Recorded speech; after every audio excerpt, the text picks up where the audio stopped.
and you finally boil it all down, magic is imagination. We are moving into an age of manifestation. Things become actually less material, more ethereal. The golden dawn is when we awaken to this new station of life. What you think becomes real quicker. Regain our imagination, regain our inner child, and let that inner child out.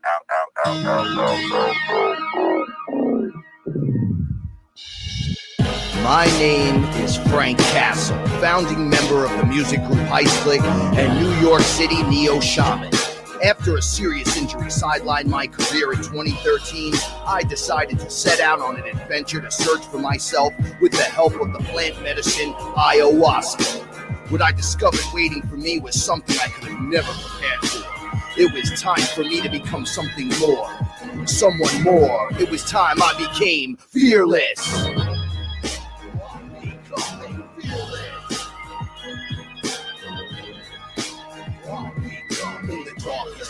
Gonna let my light shine as my heart beats a rhythm with space and time. When the light starts to shine inside your third eye, you awake to the knowledge that you never die. I'm becoming fearless. What is up, everyone? It's your main man, Frank Castle, your sorcerer supreme, right here each and every Saturday night on Fearless. I'm joined by my ethereal translator and co-host, Paula Milo.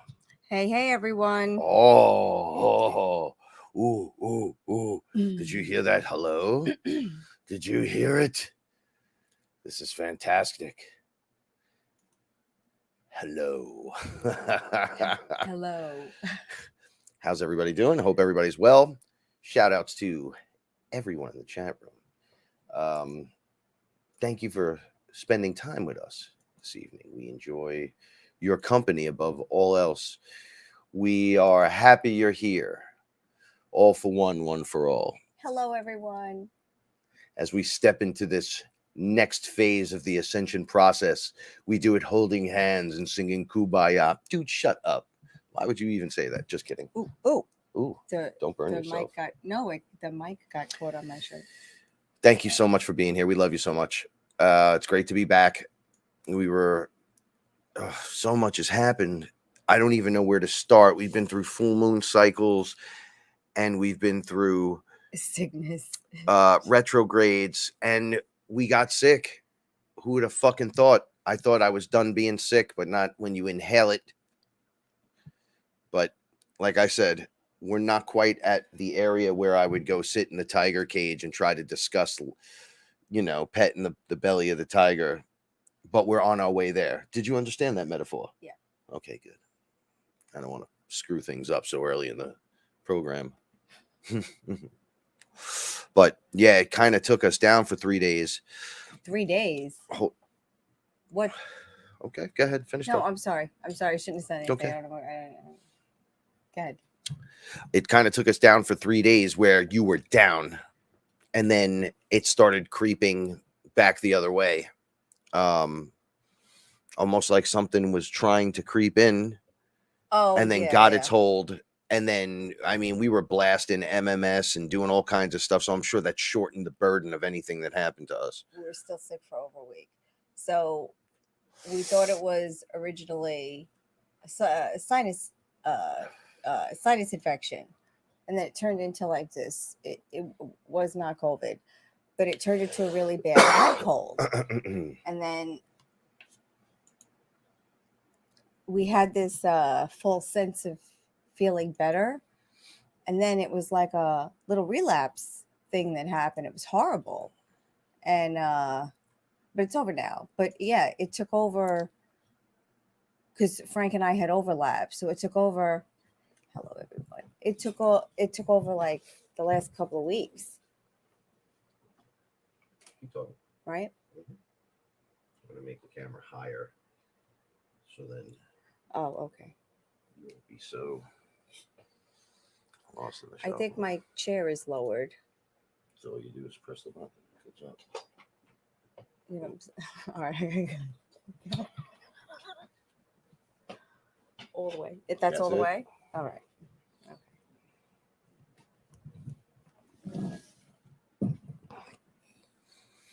So I wonder how many people out there have been feeling it as well. Who's going through what's going through, what's going on.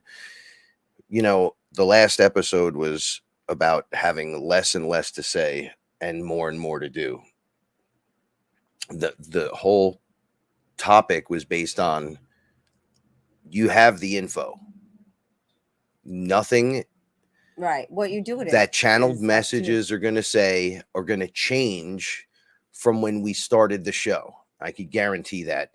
Now, I'm not saying that we here covered everything. What I'm saying is it's all going to be rehashed information until the point of singularity, because all you're going to do, all we as a community, excuse me, I can't talk, as a community are going to do, those loops and cycles that keep repeating themselves, yet we're breaking them as we go. But then you find yourself immediately back in it and you're like tossed in. It's like almost a similar thing from a new perspective. And it's how do you feel inside about the exact same thing?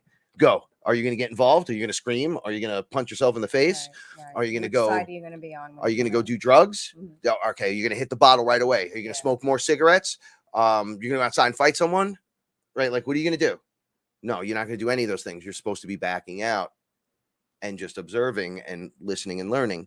So those loops, I'm sorry, go ahead. No, go ahead. I was going to say those loops and cycles are going to keep returning because you are in a time loop. This is how it works. And you break the function of some kind of experience where maybe you've done this a million times, or you haven't cleared this one thing and it keeps resurfacing over and over.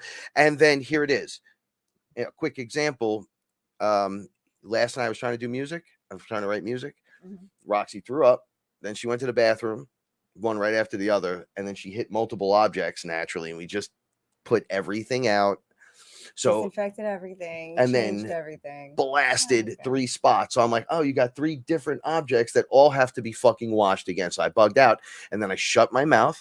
I looked over and she went hardcore. So I was like, all right, clean that up. Then it started with the window. I closed the window and I'm like, I just can't get it. And then I stopped. Yeah. And I said, hold on. Now I'm taking my time.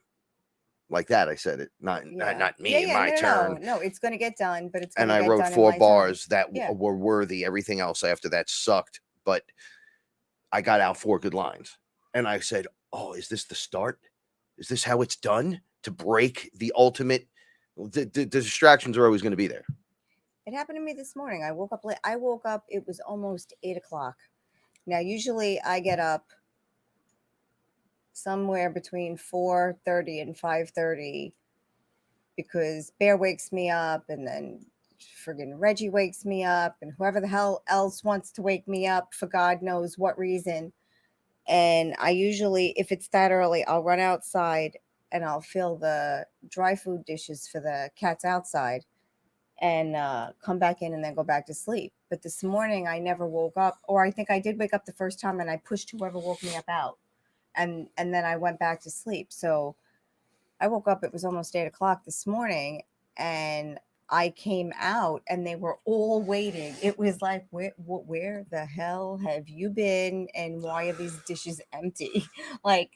And I said, okay, I had to take a step back.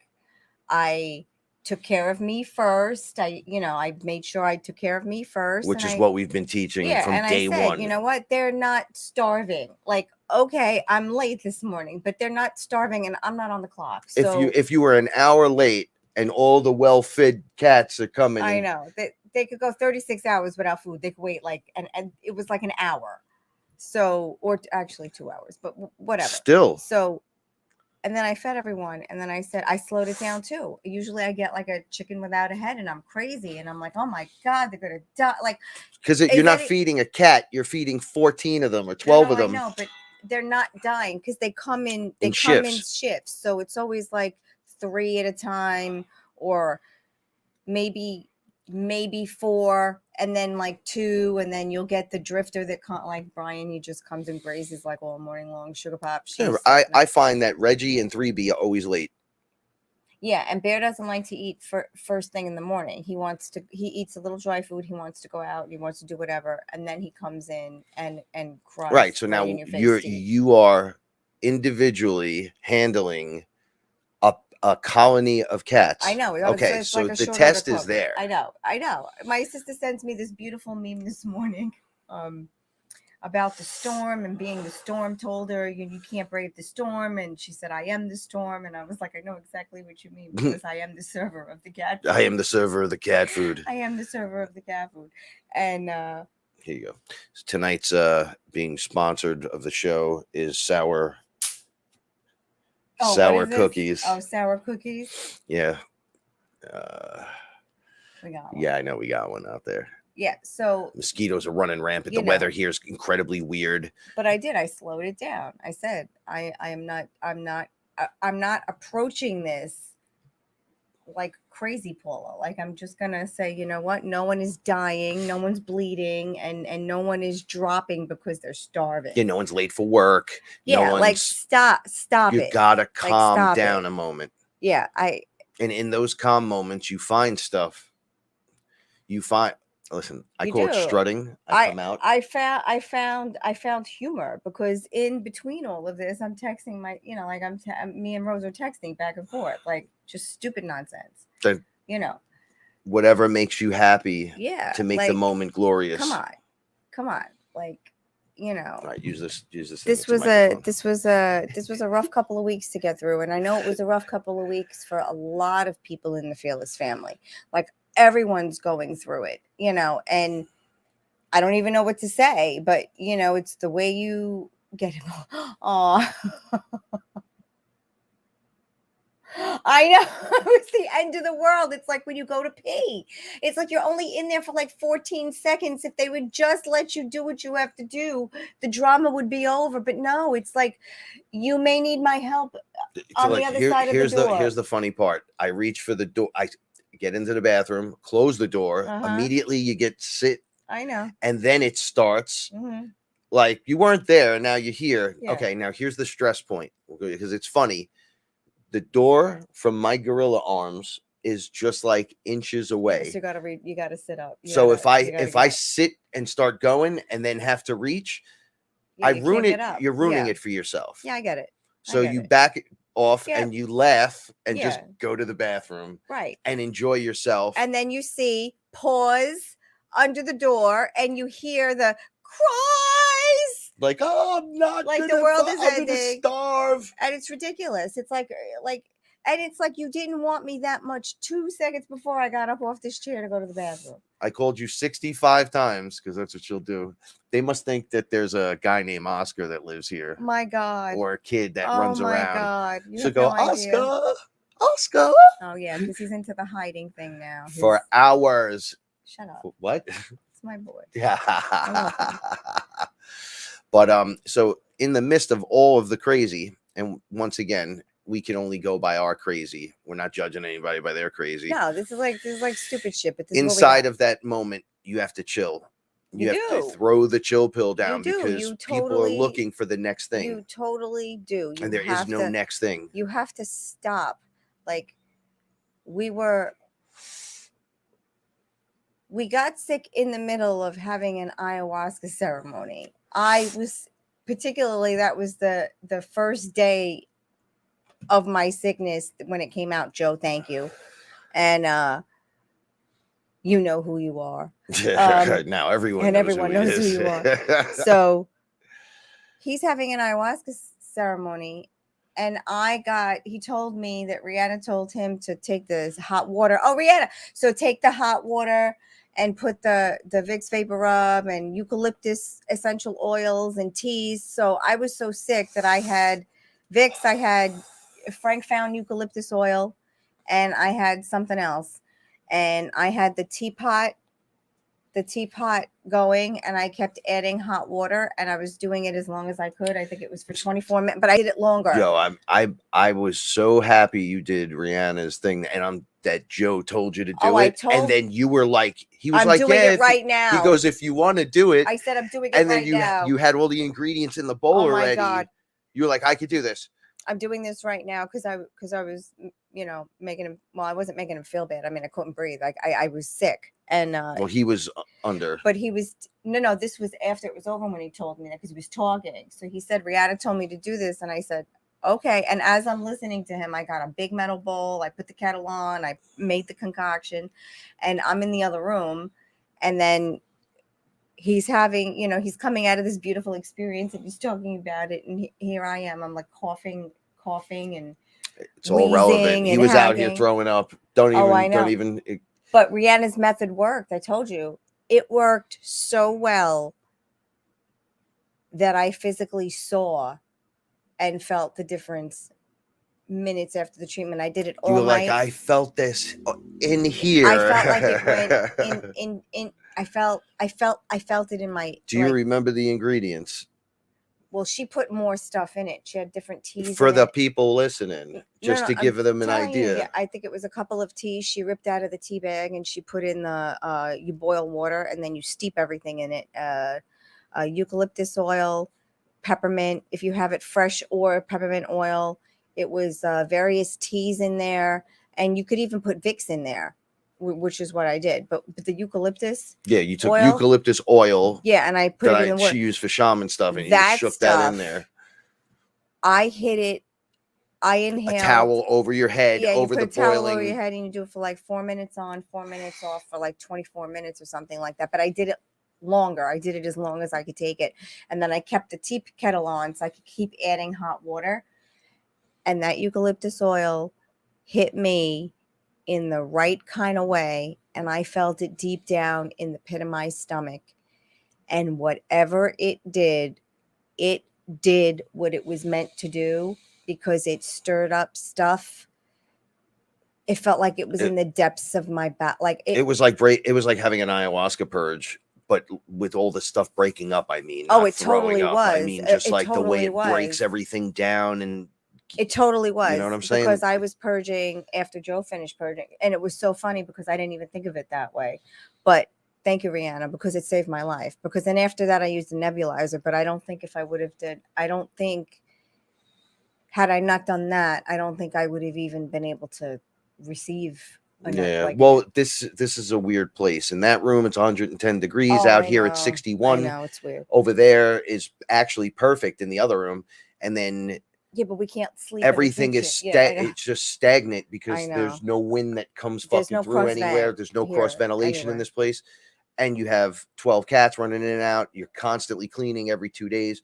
Then we had the mega storms. Then we had Joe. We had Joe Fryer, and then we had another storm, but we didn't get any water. And then we had the big disinfect. We had to disinfect everything now after I was over it. Frank got over it quicker, but then it like lingered for me, and then I got over it, and then we had to disinfect everything. It hung on days afterwards, but the pain for 3 days was right here. It felt like it was my third eye. It was a clog right there. Yeah. As I would drink the MMS, it would start boom, boom, boom, boom, boom. It was doing that. Mm-hmm. And then I told you I was sitting on the toilet, and I was like, I don't know what's happening to me. I don't know what's happening. And one side it came out of my nose, and then I coughed up something that I was like, yo, it looked like venom. I don't want that MMS is amazing. It looked it really is like a black spider web I did it for 3 inside days. of my stuff. I did it hard for 3 days too, and it pushed out a lot of stuff. It came out of both sides, and then I remember throwing up one morning. I was like, you just threw up, and then I felt great because you threw up flat. I was like, that's it, I'm done. It turned off. It too. It started in my head, and then it stayed in my face for like 2 days, and then it went into my chest, and then you know what I noticed too. Outside of how then after the cough it was gone, but I felt it literally. I felt it go all the way through. But that MMS is amazing. It did. I think without it, there would be a must need to go to the doctors. We would have had to call urgent care and make an appointment. And and these are all platforms, because something like that would have put me down for 2 weeks. Because the last time I was sick was 2019. Yeah, that's the last time we were both sick. I mean, minus a cold. The older I get, the longer in between it is between I used to get sick 20 times a year. Because we used to take the flu shot. What we're leading into. But we So stopped taking the flu shot a long time ago. We're not going to disregard certain things on the show because of the algorithm and shit, because the algorithm doesn't care about us. And I don't really care about pleasing it. So things like the flu vaccination, we noticed when we stopped taking it, we started getting healthier. Right. Didn't get sick often. The last time we were both on an antibiotic was 2019. Yeah. Because we got sick together. Because I mean, we're sharing a small space, and it's funny because the cats were all sick. I know all the cats. Everyone was sick. I know. And I was like, "Oh." Yeah, but they all got MMS too. I know, but I know Roxy and Oscar were My father says, "How is your cat sick?" And then you're sick. I'm like, "Listen, you can give that stuff back and forth." People get animals sick. People get animals sick. Animals don't get people. Yeah. I forgot. I don't remember how it works, but people get animals sick. That's how it works. I watched the rotation in this house. Mm-hmm. And I went, wow, look at Reggie this shit. Sick. Reggie was down for 2 or 3 days. Everyone was, please, Papa, hold me. Mm-hmm. They were playing that shit with me. And I'm like, oh, you don't look good. Oh, yeah. And then everything had to be, like, when we disinfected it, like, we had to disinfect. Everything was just, Frank and I were like, if you've ever pulled your house apart like, and then put it back as if you moved in. Yeah. That's what it was. Yeah. I mean, windows open, air conditioner on, windows open, Lysol. Frank Lysol, I would think everything he could Lysol. So inside of all of this, oh yeah, it was so funny. I mean, how did you hold on through it? I was whiny and cranky for those 3 days that I really didn't feel well. Those 3 days were rough, but after that, it was okay. There's a common thread of something I heard you say a bunch of times, which you usually say anyway, but not quite as many times as you said it, maybe over the course of this smaller period of time.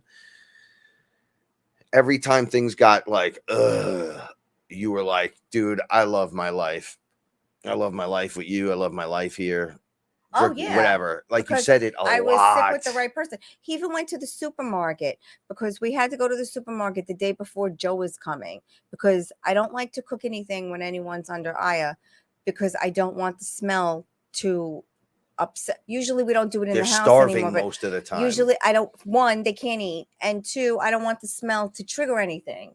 So we always go to the supermarket and make sure we have food that we can eat that's cold, that doesn't have to be heated up. Yeah, so we make like sandwiches and shit. But the day before I was down, I slept like 18 hours that day. Frank even went to the supermarket and got everything, and he got me the right creamer for the coffee and everything. It was like perfect. I woke up, I was like, I'm a princess.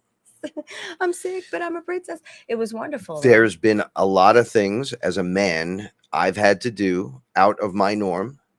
Oh yeah, including Frank got stuck when I got including. I recorded a song in the middle of it. In the middle of this with my voice being shot, which made the song sound really good because I really tried to blast off on it. And it actually gave between that and Kevin, shout outs to KG, Sons of the Sun. I was like, oh, I like this. It really did work, but I had to do a lot of things where I was on my own across the board, but not in a bad way. Like I didn't feel like, oh, here we go, because it was always what my routine was. But then I had to go to the store a few times.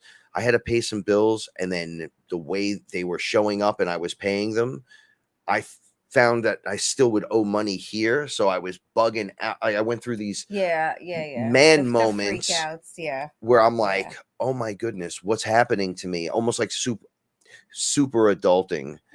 And then there was rewards of that by going through it. But what I wound up doing was it was when I wasn't paying attention, I was like, fuck this shit. But when I was paying attention to and realized what was going on, like last night, I would shut my mouth. Even the thought in my head, wait, this fucking cat, like immediately, because I'm like, man, I'm trying to write music. I just need quiet for about an hour. Like that's what my mind's doing. And I'm like, dude, shut up, because there's no music in your head now. There's just this guy screaming because the cat did what? Now you've already been 15 minutes in bugging out. You gotta calm your fucking mind. The universe doesn't understand anything but the energy and frequency and the vibration that you're giving off energetically to that emotion. So if you're like this fucking cat, like there's gonna be more cat stuff. Yeah. No, Right? I get that. I get that. And you're so locked in on that, it's and going, I can't get a minute. That little tantrum that you're throwing, although you may feel it's I can do this, fuck this universe, right? That's the time to shut it off. That's how you learn to do it. You go, all right, well, whatever. Like for me, I made some tea. I've not tea. I made honey water. Yeah, we'd be drinking hot water with honey and lemon.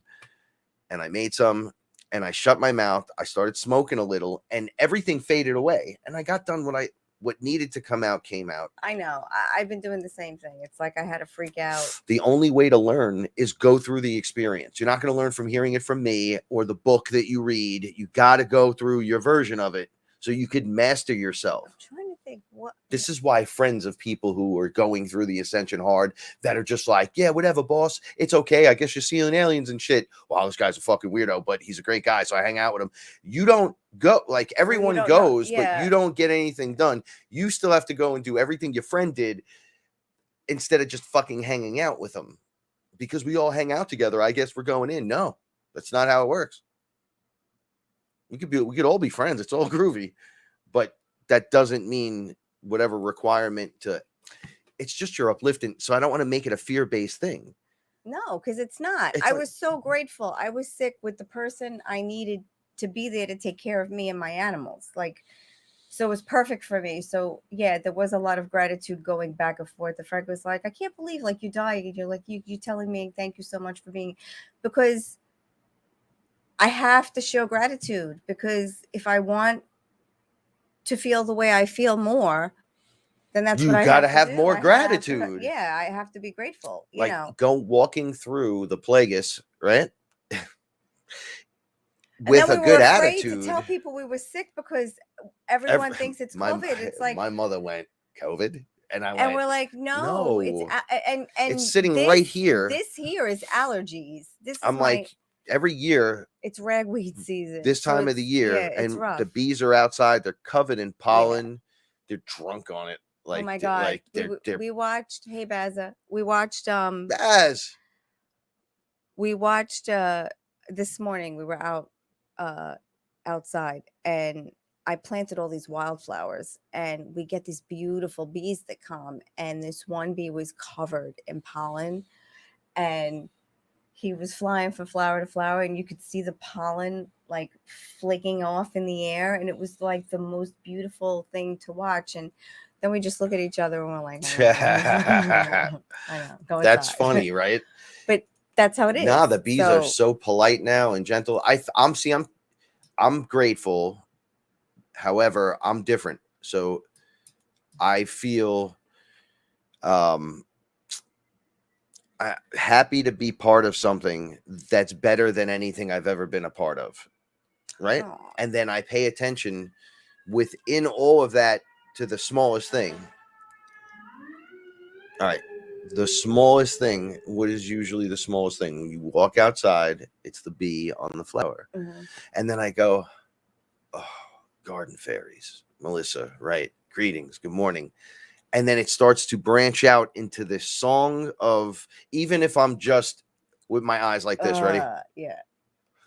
I just think it or say it out loud and bring it forth.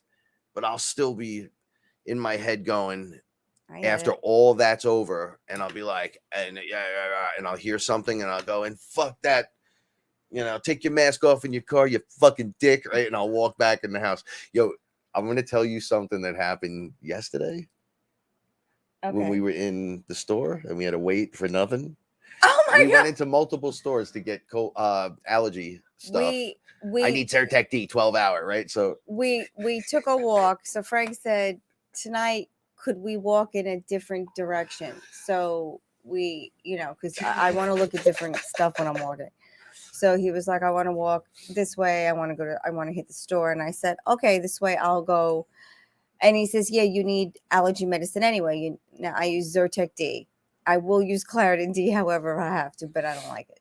So I said, sure, Frank, you know, and I was in a very quiet mood yesterday. For some reason, felt very reflective yesterday. Like I was just really taking it all in. This was so funny. So first we had to do the rounds. so I had to get blunts, so I'm like, come on, we're going to get Dutch Masters. We're going into my section of the neighborhood. right. So it's like let's a go. mile away. So we go Right. for the walk. We've been walking, man. Yeah, it was a great walk, but I was just in a quiet mood. So we have Frank, smoke shops all over the neighborhood now. They kicked out all the vape shops, but there's like, that's because those guys I know, vape but shop. They should have. this guy has I all know. that guy's I know, vape don't even stuff say in it, there. don't even say it. All right, anyway, so I love going to see these guys, right? And I always get discount. They see the beard. They're like, oh, yo, you're the man. So we do all that. And then we go to the first store. What was it? Walgreens? Oh, yeah. And they didn't have, it was pharmacy was closed. So right up the block, there's CVS, but we try to stay out of CVS. Is it because CVS? the CVS on Or is it fucking right? Frankie's no, the CVS on Frankie's side of the Parkway. It's and you like, guys who live in the Bronx understand this.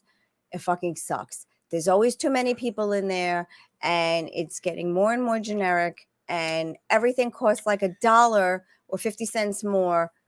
Sometimes even slow $2 as fucking shit. It costs more than Rite Aid. So, but anyway, okay. So Walgreens doesn't have Zyrtec D. So we go to CVS. So I'll be the guy. You ready? Ready? Yeah, welcome to CVS. Okay, right. And we walked in. That's how it started.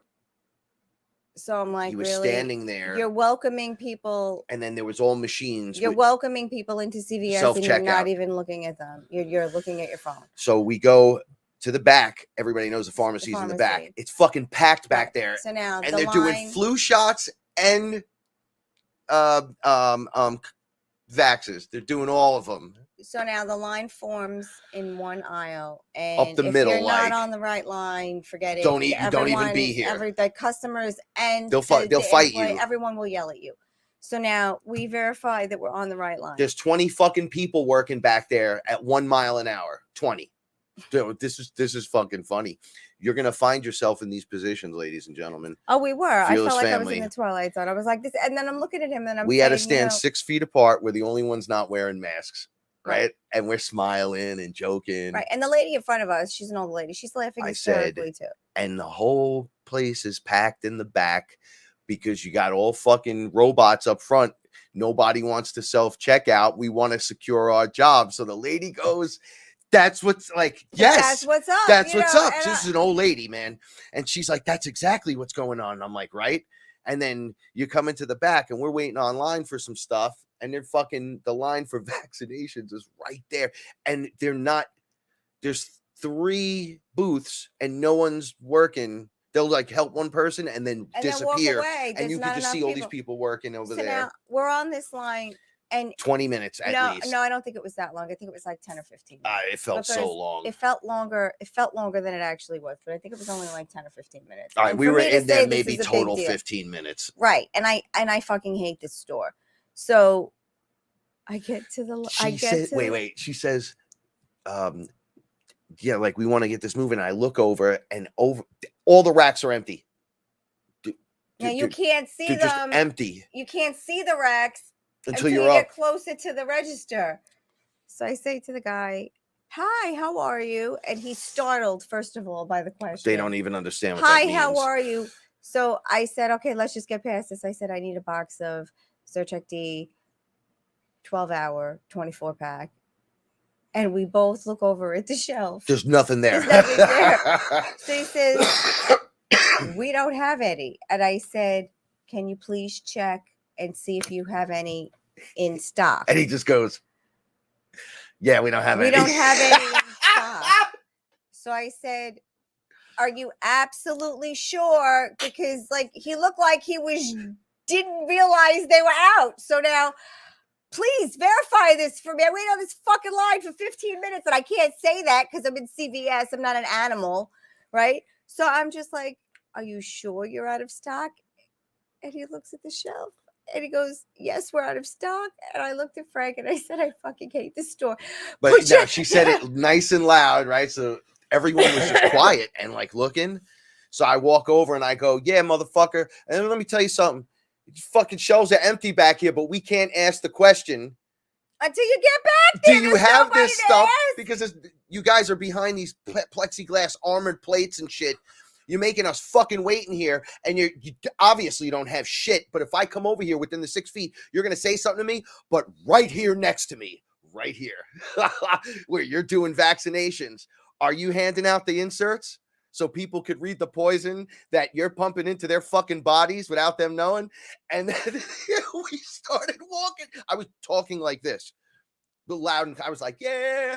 And I didn't care because I was so The frustrated. manager was looking at And I me. was so frustrated because this happened to me. And then I'm like, okay, just shake it off. And then I said, you have the rest of the way home to shake off this terrible feeling. And then I'm just looking at him and I'm going, I fucking hate that CVS. Yeah, I walked right. The manager, I had to walk up the aisle to the front, right? I was fucking going off. I wasn't yelling. I was saying out loud, there's poison in the vaccinations. This is bullshit. If you give me the vaccine insert that you're supposed to give me, because I'm an ex-inspector, the stuff that pulls out like this, I'll show you right where the poison is, right? And then I pointed right at her. I'll show you where the poison is. You're putting in these people. And she just went right into her phone. I'm not going to do nothing. Yeah, and you're not going to say nothing either with your fucking robots and your dummy up front that's NPC. And you guys want to get paid $30 an hour? You can't even greet people. What is this place? Like I was. Oh no, I was so upset. I was thinking dirty pharmakia. That's what it was saying in my head. So then. Ah! No, so then I shake it off because I was in a, we had a great night. But so now today we had a full day. Today we were busy all day, and I had cooked dinner early, and then Frank and I went for this really great walk so that when we came back, we could eat and then start the show, because we're trying to change the order in which we're doing things. So like we're a little ahead of the curve already for Monday, and we feel kind of good about that. Like we're adulting. And so I said, for tonight's walk, why don't we walk to Rite Aid, and then we can try to buy allergy medicine, because you can't buy the good allergy medicine unless you have your driver's license. Literally, it's a fucking prison to get Zyrtec D. Yeah, 12 hours. You could only right? buy it every 12 days. So, like the two of us, it's like we both have to get online with our driver's license in case they don't give you enough, so you could have two people in the household taking anything for any significant amount of a couple of days. So this is the only thing that I do religiously, because it's the only thing that I am still taking religiously. So I said, let me check on the website just to make sure, because if I walk, because Rite Aid, we closed at 6. It was like 5:36. Yeah, Rite Aid is a farther walk. It's like a mile and a half to get there. Rite Aid is farther, and I said, well, there's a Dunkin' there, so we could always, get a Dunkin' and walk back, So I said, I check on the website, and they close at 6 o'clock. It's like 5:37. It's like the universe is like, you're not going into any of these fucking places. So I said, oh, okay. So basically it's the pharmacy trifecta this weekend. Let it go. Monday's almost here. You can start over again. And tonight we had a really good walk, though. No. Well, we're adding exercise back into the regimen because it's making us feel amazing. We have to, because that 2 weeks of being down, like I even feel it in my shoulder too. Like my shoulder's fucking killing me. If I don't drink Aya, which I haven't done any psychedelics. As a matter of fact, mushrooms asked me 3 nights in a row to come in, and I said the last time it was like a weird moment I had like a weak moment, and I said, man, I'm scared, leave me alone. And they were like, what? And I'm like, look, my friends, my family, my mushroom brothers and sisters that love me and I love you so much, I'm fucking tired of fighting reptilians and monsters. I'm tired of giant spiders attacking me. I'm tired of getting bit by venomous snakes that are 12 feet tall so I can get the anti-venom and then it doesn't affect me. I get it. This is great shit. I'm a light being. Look, I need a fucking break. I don't need that. Okay? And 90% of what I do is in defense of my own system against this whole fucking place. Right now, I just don't want that. I want to write music. I might want to fucking touch myself and put a vape in my mouth and act like a baby and play fucking Spider-Man. Like I don't want to do that shit. You know what I miss? I miss playing fucking freeze tag. I swear I miss playing freeze tag, and I miss running around. So these walks we've been going on, we're pushing ourselves way above and beyond with what we're. I mean, we're using hand weights and everything. And it's helping beyond anything I've ever done in my life. Mm-hmm. Well, that, and like I've been saying to you, like I'm glad I'm with you. Well, because it's a team. We like do it together. I'm grateful we're together. It's a team.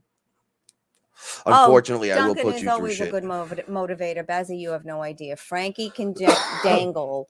Frank can dangle a Dunkin' Donuts iced coffee and a donut in front of me to get me to do anything. I'll get you an iced coffee and a donut. He dangles it like a carrot, and I'm like right there. I fucking love Dunkin' coffee, and let me tell you, the people that run the Dunkin' Donuts, right? They love you. That lady loves you. No, they all love me wherever we go. Mm-hmm. What I've noticed, them get mad that you're there every time. I just want to say that. Well, no, because they all look up. The ladies in that one down there, there's like a whole family, right? And there's also, I think we've discussed this a bunch of times.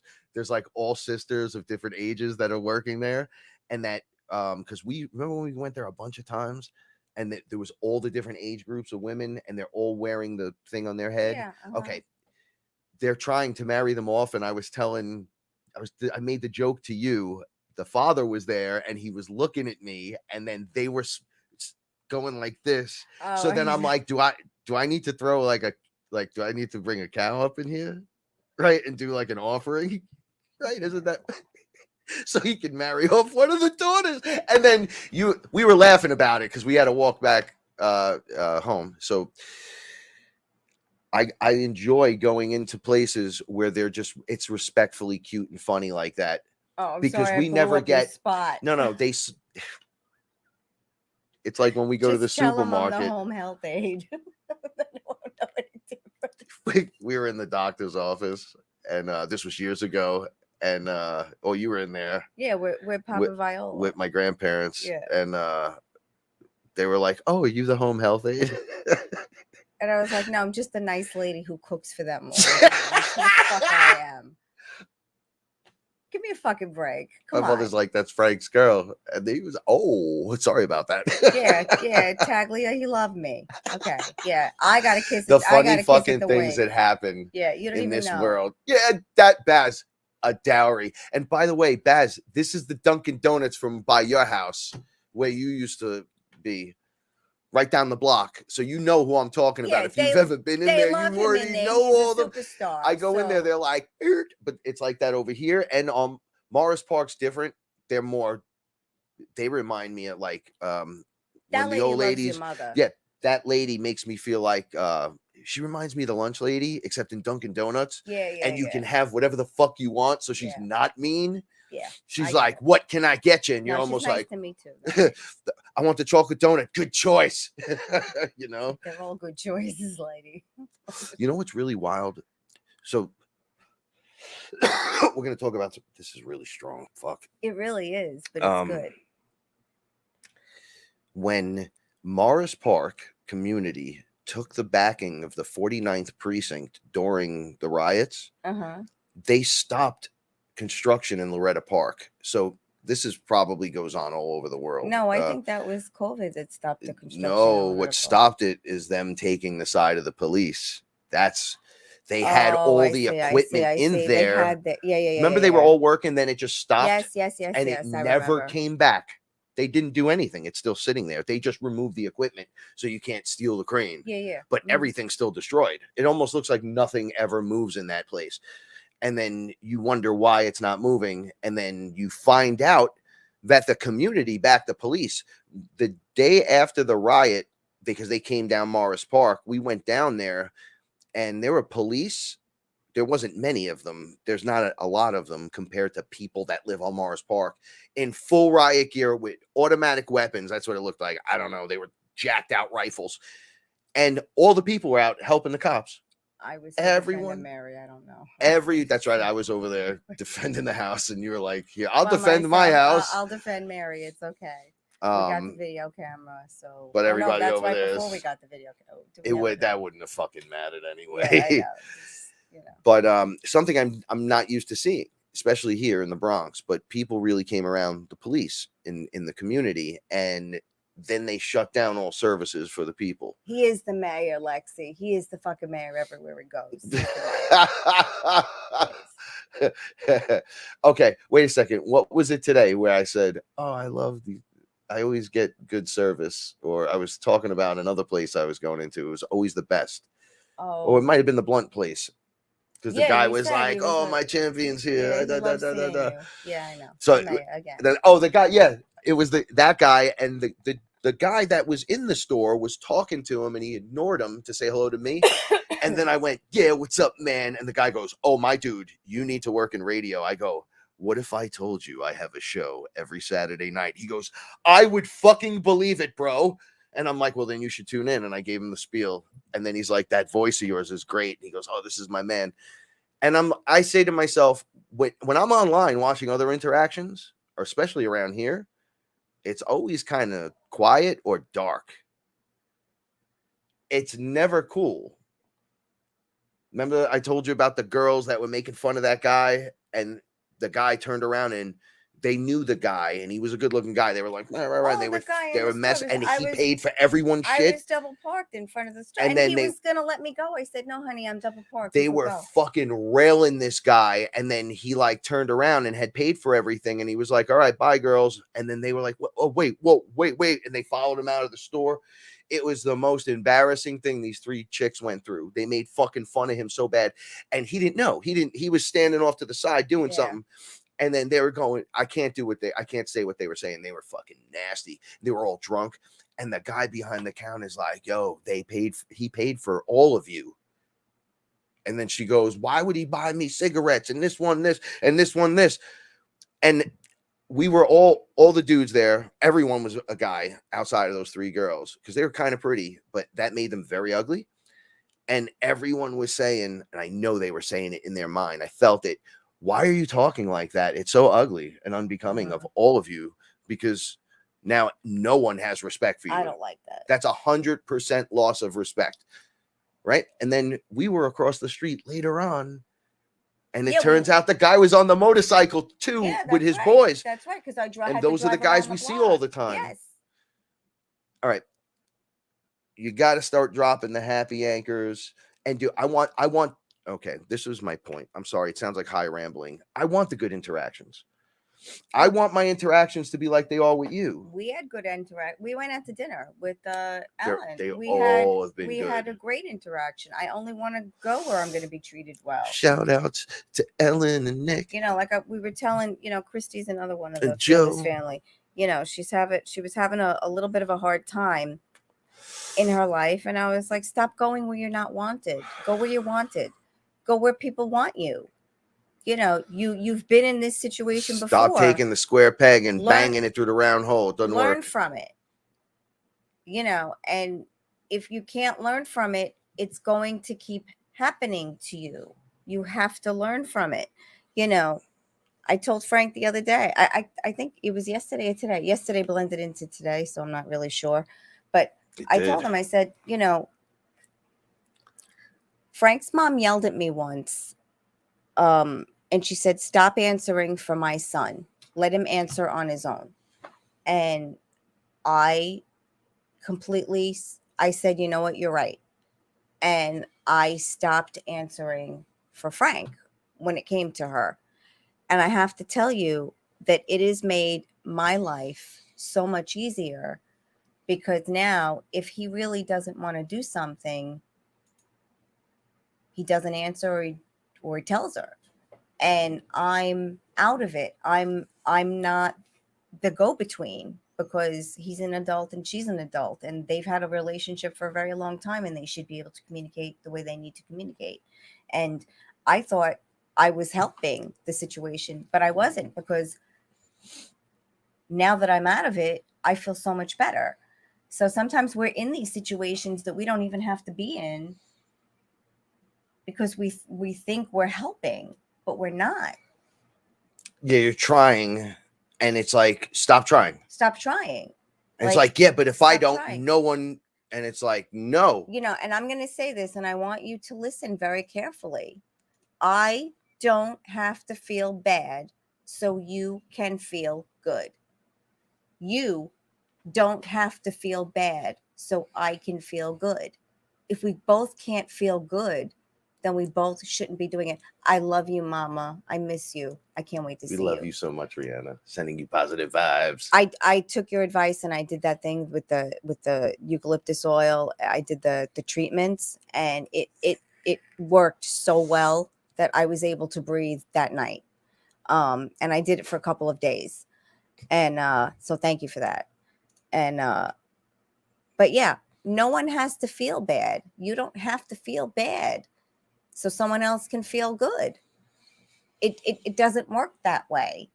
And you know, yeah, you don't have to put someone down. However long it takes you to figure that out, you're going to have someone to doesn't have to fail so you can succeed, and all this shit. It doesn't have to be that way. There's enough for everyone. There is so much that if everyone tapped in at 100% at the same time, it would still be okay, even though that would never happen in a million years. There is so much. You would have 51% going, yeah, while gardening and creating, no matter what. Right. So it would replenish instantly. Right. And then you'd have new kids on the block, wink, star seeds and indigos or whatever, rainbow children coming out with the ability to create, with the ability to manifest the thought in their mind, to explain it to an adult who can't get it, but could almost get it, or has been looking the whole time. I just flew through the clouds on that one. Because it's there. That was a visual art. Yeah. So this is the change. Wow. This is pretty good, because this is actually everything that I have on the list. That's not a list. Don't look at it. You know what? You can't understand my writing. Don't worry about it. This is the change we're going through.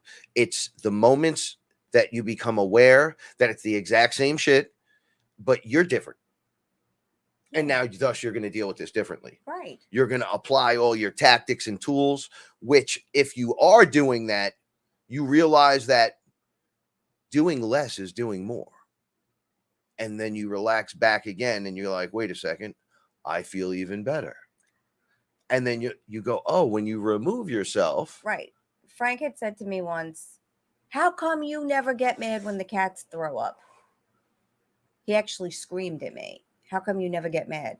And I said, because they're going to throw up again tomorrow or the day after that. I wasn't screaming like that, but yes, it was out of like yelling at you, like, how the fuck are you doing that? Like, it was like that kind of thing. Yeah, but you why do you not do that? But you don't understand. The dishes have to get done every day.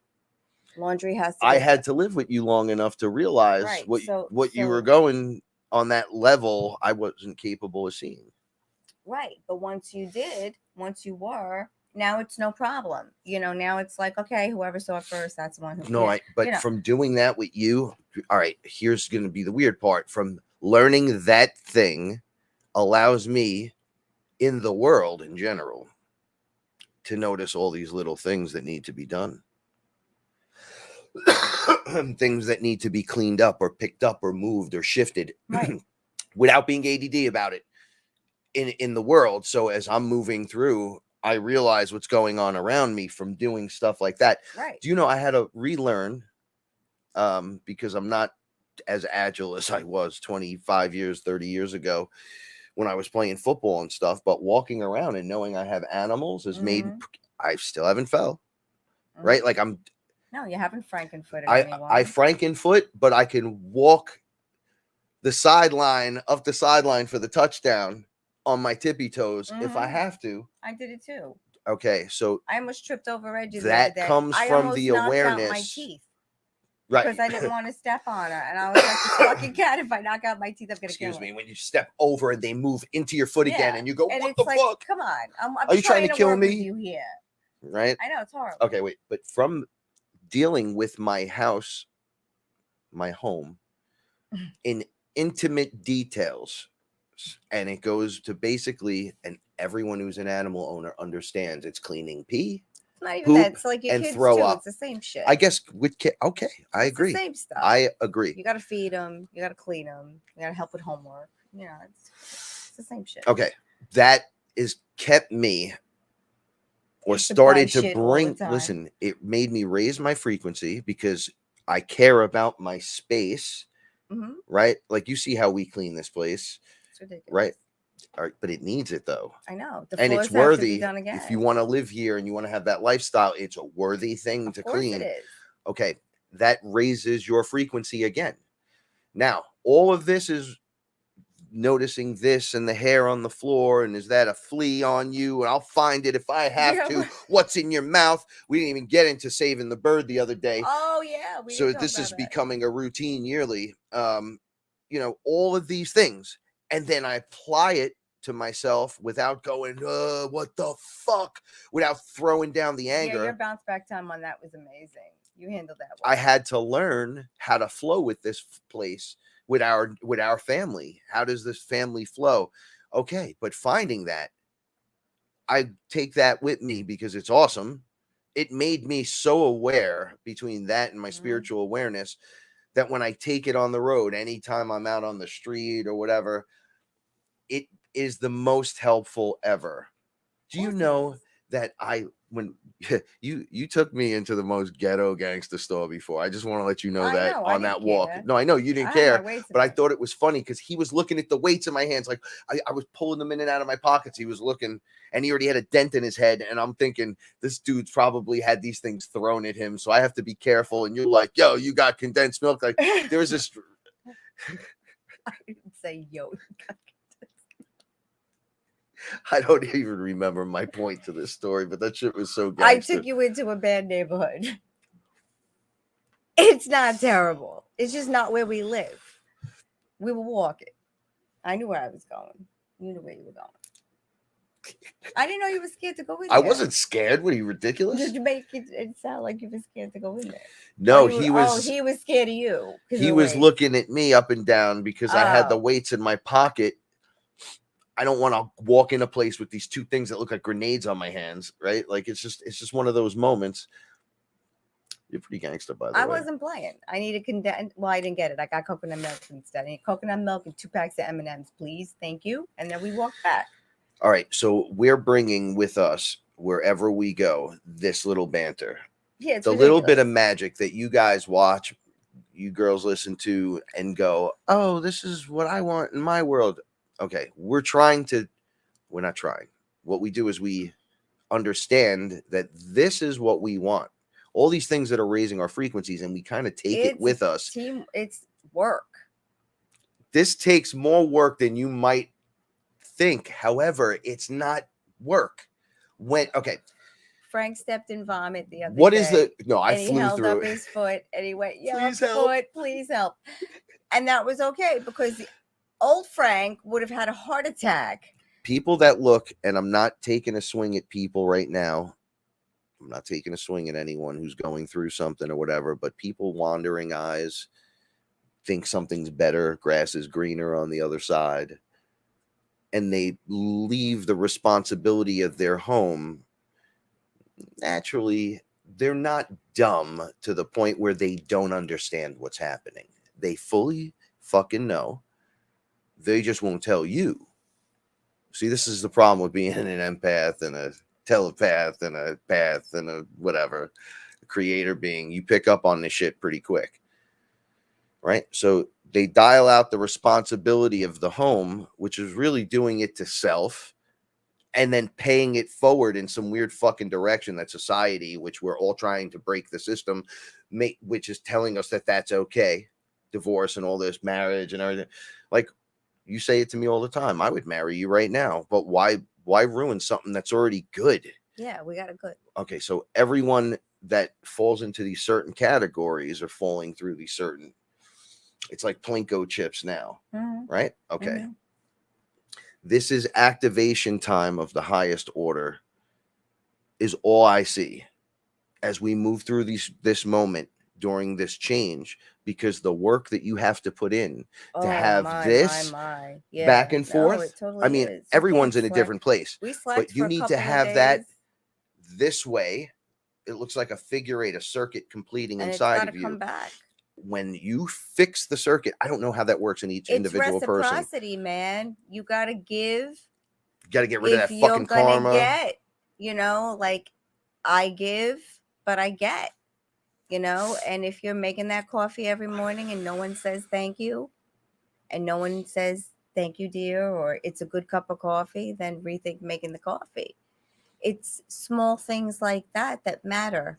It's knowing that someone's got your back, Regardless. but knowing that you have theirs as well. I'm not here to wake up every day, even though I've given her a hard time a lot. No, not anymore. But I grew through the whole thing. So I was making fun of you one day and I said, isn't it funny how... Oh, I had a freak out. No. I had a freak she out. grabbed me when we first were together and she was like, you're mine. Don't worry about it. It's happening, right? And there's this wonderful thing that happened. You saw through my Frankenfoot style, my hard-headedness, my dummy, whatever you want to call it, thick-headed. He's not listening. Are you even trying, or are you just talking? Are you watching a video, or are you living it? This is what she was doing to me. But I'm going through these moments where I'm eating raw and I'm doing okay, but it's happening around her. All of these moments were happening, filtering around, like my dead uncle. When he came to me, I smoked DMT at the table in your dining room, and you were upstairs for a minute, and I fucking hit that thing. And he just walked into the room and was like, guess where we're going? I'm like, Uncle Eddie, boom. And he took me through the ceiling, and I had these weird moments. And all right, you were there through the whole thing. So it was like an opening, and you could see through it, and you were like, I could see where he's going to evolve. Yep. Put the work in. Started, yeah, you start putting the work in. Now, I was putting the work back in, even though I was having a hard time. It wasn't as much as a resistance as a non-understanding. So there was a non-compliance at one point, like, hey, look, I know you're here. You already drank the ayahuasca, and technically you're laying on the floor with your head tilted to the side. However, ayahuasca is going to need you, Frank, just for about 11 seconds to turn onto your back. Watch how the movie screens when you're looking up, and then when you're laying on your side, what it looks like here. Look what it looks like. I go, okay, so I'm not doing it. All I need you to do is do it. Yeah, well, I feel like I'm dying and choking on my own vomit, and I don't want to die in my living room on the floor choking to death because I don't understand that. So that's a hard pass for me. Right. Okay. And they're like, what? I'm like, yeah, I'm not doing it. Better chance of me sucking a dick. How's that sound? And they're like, looking at me like, what the fuck? Oh, okay. And then you guys have heard the show, what happened to me after that moment where they showed me as the goat. Reliving it. And then the goat, I was trying to save the animals. If you just look left. Yeah. Why won't you look? And it was doing this to me. And looking right. I'm going, no, what you need is 2 inches to your face. Just turn around. It's right there. The food you need to live, the water you need to drink. It's right there. And then he just went, so and I go, who is that? And then I went, That's wait Frank. a second. It's a metaphor. That's Frank. That's me. Yeah. And they were like, dude, you were every animal here to experience that stupidity. You had to learn what that was at that level, so you can come into the human body eventually and be like, oh, that dummy, if he would have just looked left. But that was me, and I didn't look left, and I looked right, and I died, or I didn't pay it forward, or whatever. Okay. Hold on, this is the craziest shit. All that awareness comes from being with you and learning the details of our home. I know. And wanting to be part of it. Here's the thing. Dudes run I could speak for dudes. I can't talk for girls. Okay. We all know, like, when dudes are running around doing stupid shit they're not supposed to be doing. Agreed. Okay. There's so much stuff. You're on your phone. You're looking at titties. I'd fuck this one. Yeah. I'm not really paying attention. When I get out of here, I'm going to go do this. I can't wait to go to the gym so I could buff the fuck up because I'm the number one, right? There's just, when they're doing it wrong, but even though they're doing it, but who are you to judge anyone from doing it right or wrong? You just want to be like, yo, it's time to wake up a little bit. Why build a home? Why bring the girl in? why have the children? Let's not talk about contracts for a second because people need to get in here. But why have the children? Why not pay the child support? Why cause the problem on 50 levels? Why punch the girl and then go fuck her friend? Why does it work like that? Why would you? Fear. Why don't you just stay single and go get laid and fuck everyone if you want? That's me. And they're like, what's wrong with you? And I go, there's nothing wrong with me. Homie, I'll have the argument all day and they'll be like, this motherfucker never got laid. And I'm like, It has nothing to do with it. I'm like, everyone wants to be the fucking pimp and then reflect back on why the child's a problem at 18 or 16 or they're not listening or that you're not there. No. Why? You don't want to be. Why start then? I understand accidents. Oh, it happened, whatever. Fear. Okay. Fear. Why? Why run? Why? I got a beautiful woman right here. Why do I got to go bang the neighbor or something? Why do I got to go try to hook up with your sister? None of this ever happened. I'm just talking ridiculously. But we know how people are. Yeah, I have friends I wouldn't leave alone with my fucking grandmother. They try to fuck her. Oh, my apologies. When I'm talking about dudes, this comes out. This is the old Frank from the International Heist radio show, where people would talk shit to me and I'd go, your definition is completely wrong. Let's try this again, and then tell them what they're doing. And they go, well, yeah, but I'm like, no, this is technically what you're doing. And they're like, yeah, but I'm like, no, that's fucked up. Don't you see what you're doing? And they get so mad at me, but that's the fucking point, right? Like, wake the fuck up. Now it's just one way to look at things. But now I'm not going to speak for any women. You could speak on behalf. But when you see stuff like that, and I say, why are you even bothering? Why do you bother? You're putting all of that at risk and doing all that damage. And God knows if you're the girl that you're sleeping with on the side, of, let's say, of your wife, decides to sleep with another guy, you're sleeping with him too. Well, not only are you sleeping with him, you'll be so angry and you'll cry over that and not like your kid's first touchdown or first day at school and first finger paint. Like, where in your head are you at? Why do it? Why go down the path? Yeah, why do it? Why? Whose society? What? I have to have a car like this. All my friends have a car like this. Everyone has a PlayStation 5. I have to have the PlayStation 5. This is what creates that shit, man. Look, it's rough. It's rough. It was rough for us in the beginning. I mean, even in the beginning of the show, it was rough. When we first started, what year was that? 2017? There were so many times. 2016, I think. Where the attacks would happen as the show would start. No. Just us being a couple. Yeah. Was rough. Oh, that first year was the first deadly. Two. I was a slow start. You were, but you're worth it. Because I want to be here. I say this all the time. I want to be with you. Well, then look around. What is the worth? It's Frankie land here. That's going to bring me to my next point. It's going to lead into all this other stuff. You cannot come into this apartment and not know that Frank lives here. So let's just leave it. When you desire something, here knows Frank lives. I got a fucking sentinel right behind us. Just jump in the oh shit! The giant am I? gun. No. Yeah. Okay. All right. Forget I said that. Completely lost it, you motherfucker. I'll bring out the sentinel. There's like this thing where you want to be here in a relationship. If you want to do this, you want to be present. You want to be present. Thank you. If you want to be present, I gotta keep my job. Yeah, I got one job. You got one job at Theoretical Translate. Then bring it. Don't half step it. Not money.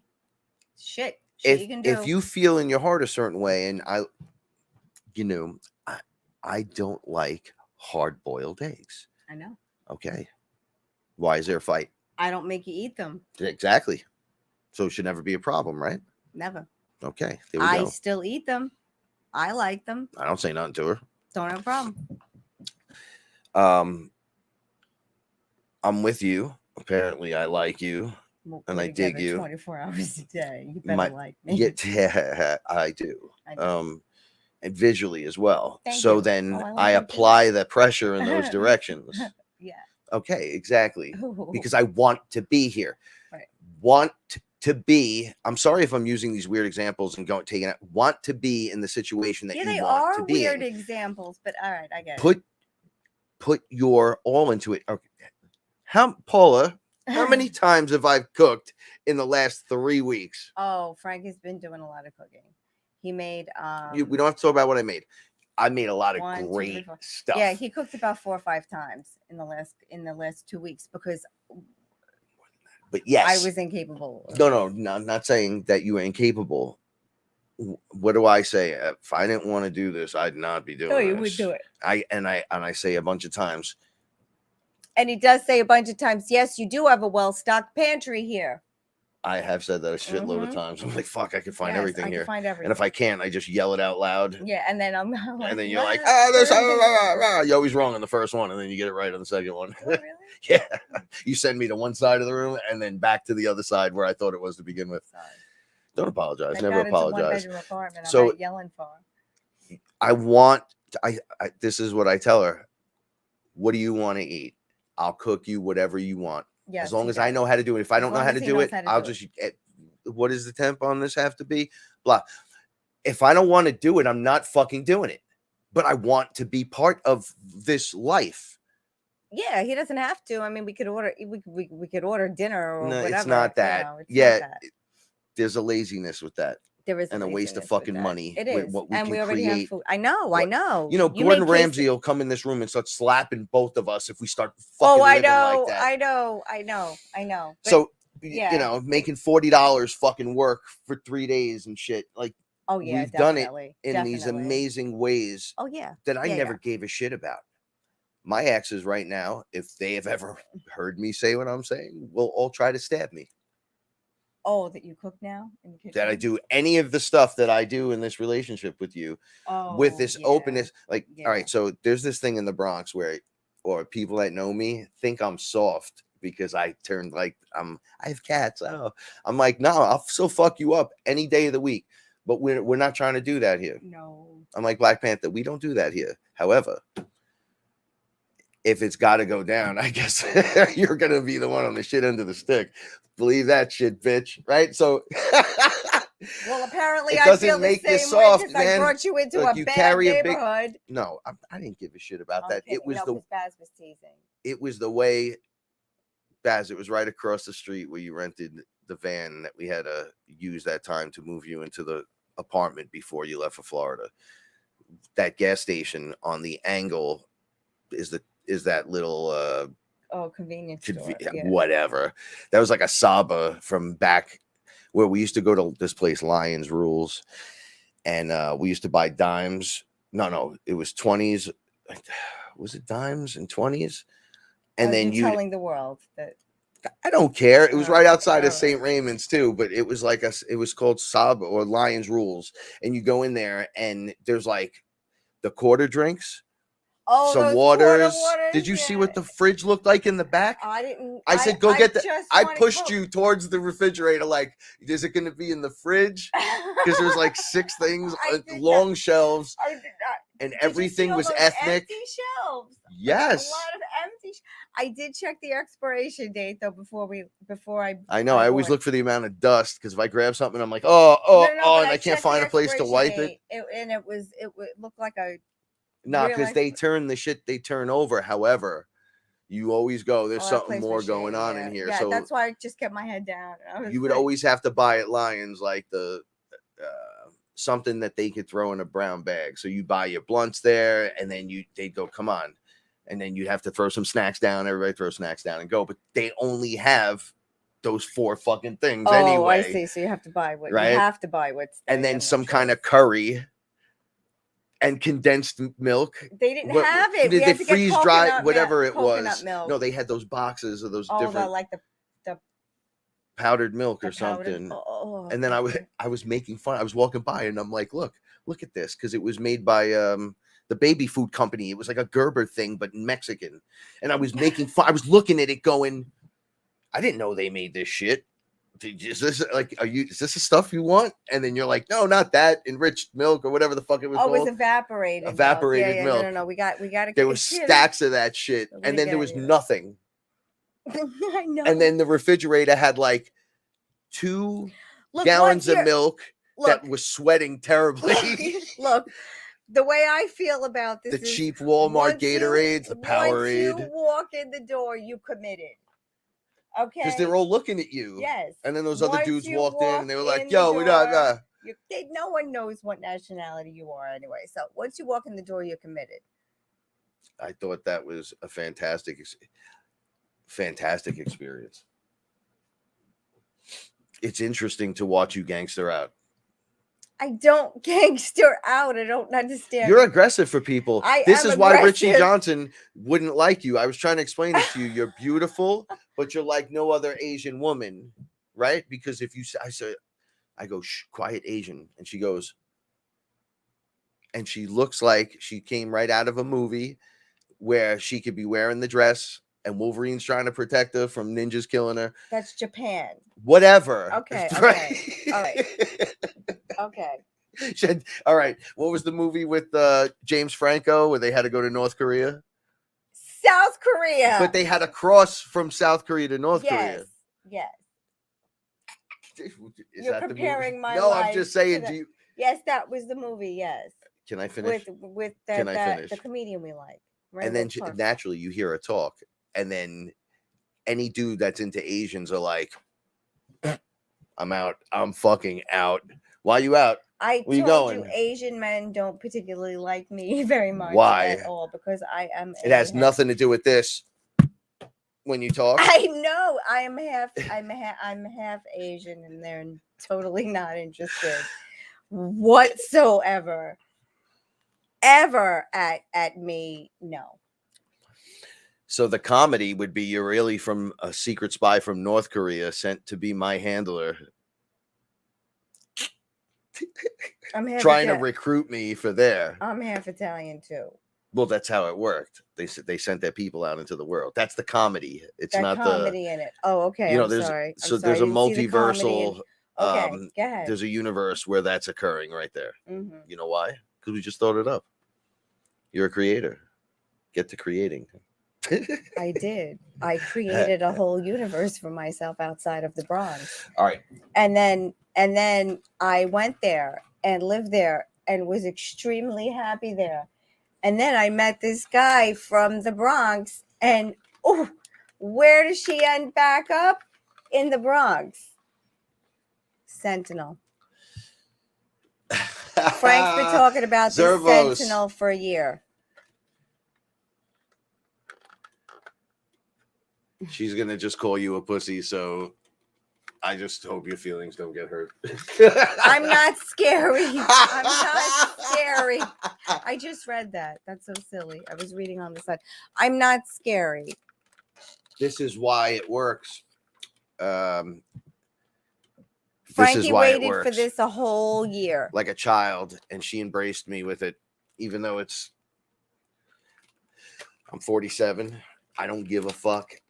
I can't wait. We're gonna get a hat. Technically, and we're gonna get a scarf for him for Christmas. I can't wait. We defeat, and I do this often when I purchase villains as action figures. That I'm like, oh, that's this fucking guy, right? So I'll get him and make him hold my fucking pen for me, right? Or like Juggernaut. Yeah, Juggernaut holds the scissors. Everyone's holding my shit as I defeat you and move into the next thing. It's almost like the creators out there, everything they do is based on the shit that's already really out there on the other side of said veil, right? So X-Men, Sentinel, gigantic AI machine that humans create to kill the mutants and then turns on the humans, winds up taking over, right? Oh, he's glowing up. Everybody remember that timeline? Terminator, all that other crazy shit. in this world right now, it seems like all that is still available. And yeah, I guess to one degree or another it is. But when you look at your timelines, this is why I always go optimum timeline, everyone, right? So I'm putting him here for now. Look at that, you awesome. Lean him backwards because he's back. He's top heavy.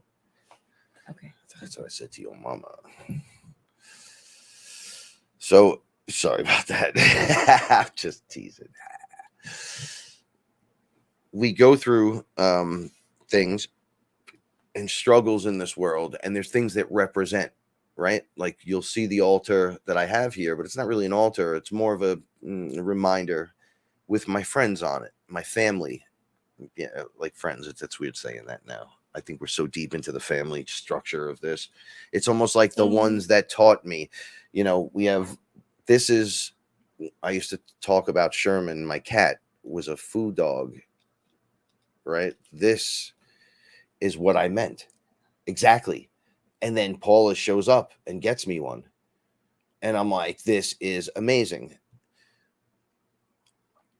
I did an entire show where I spoke about. Where's the other one?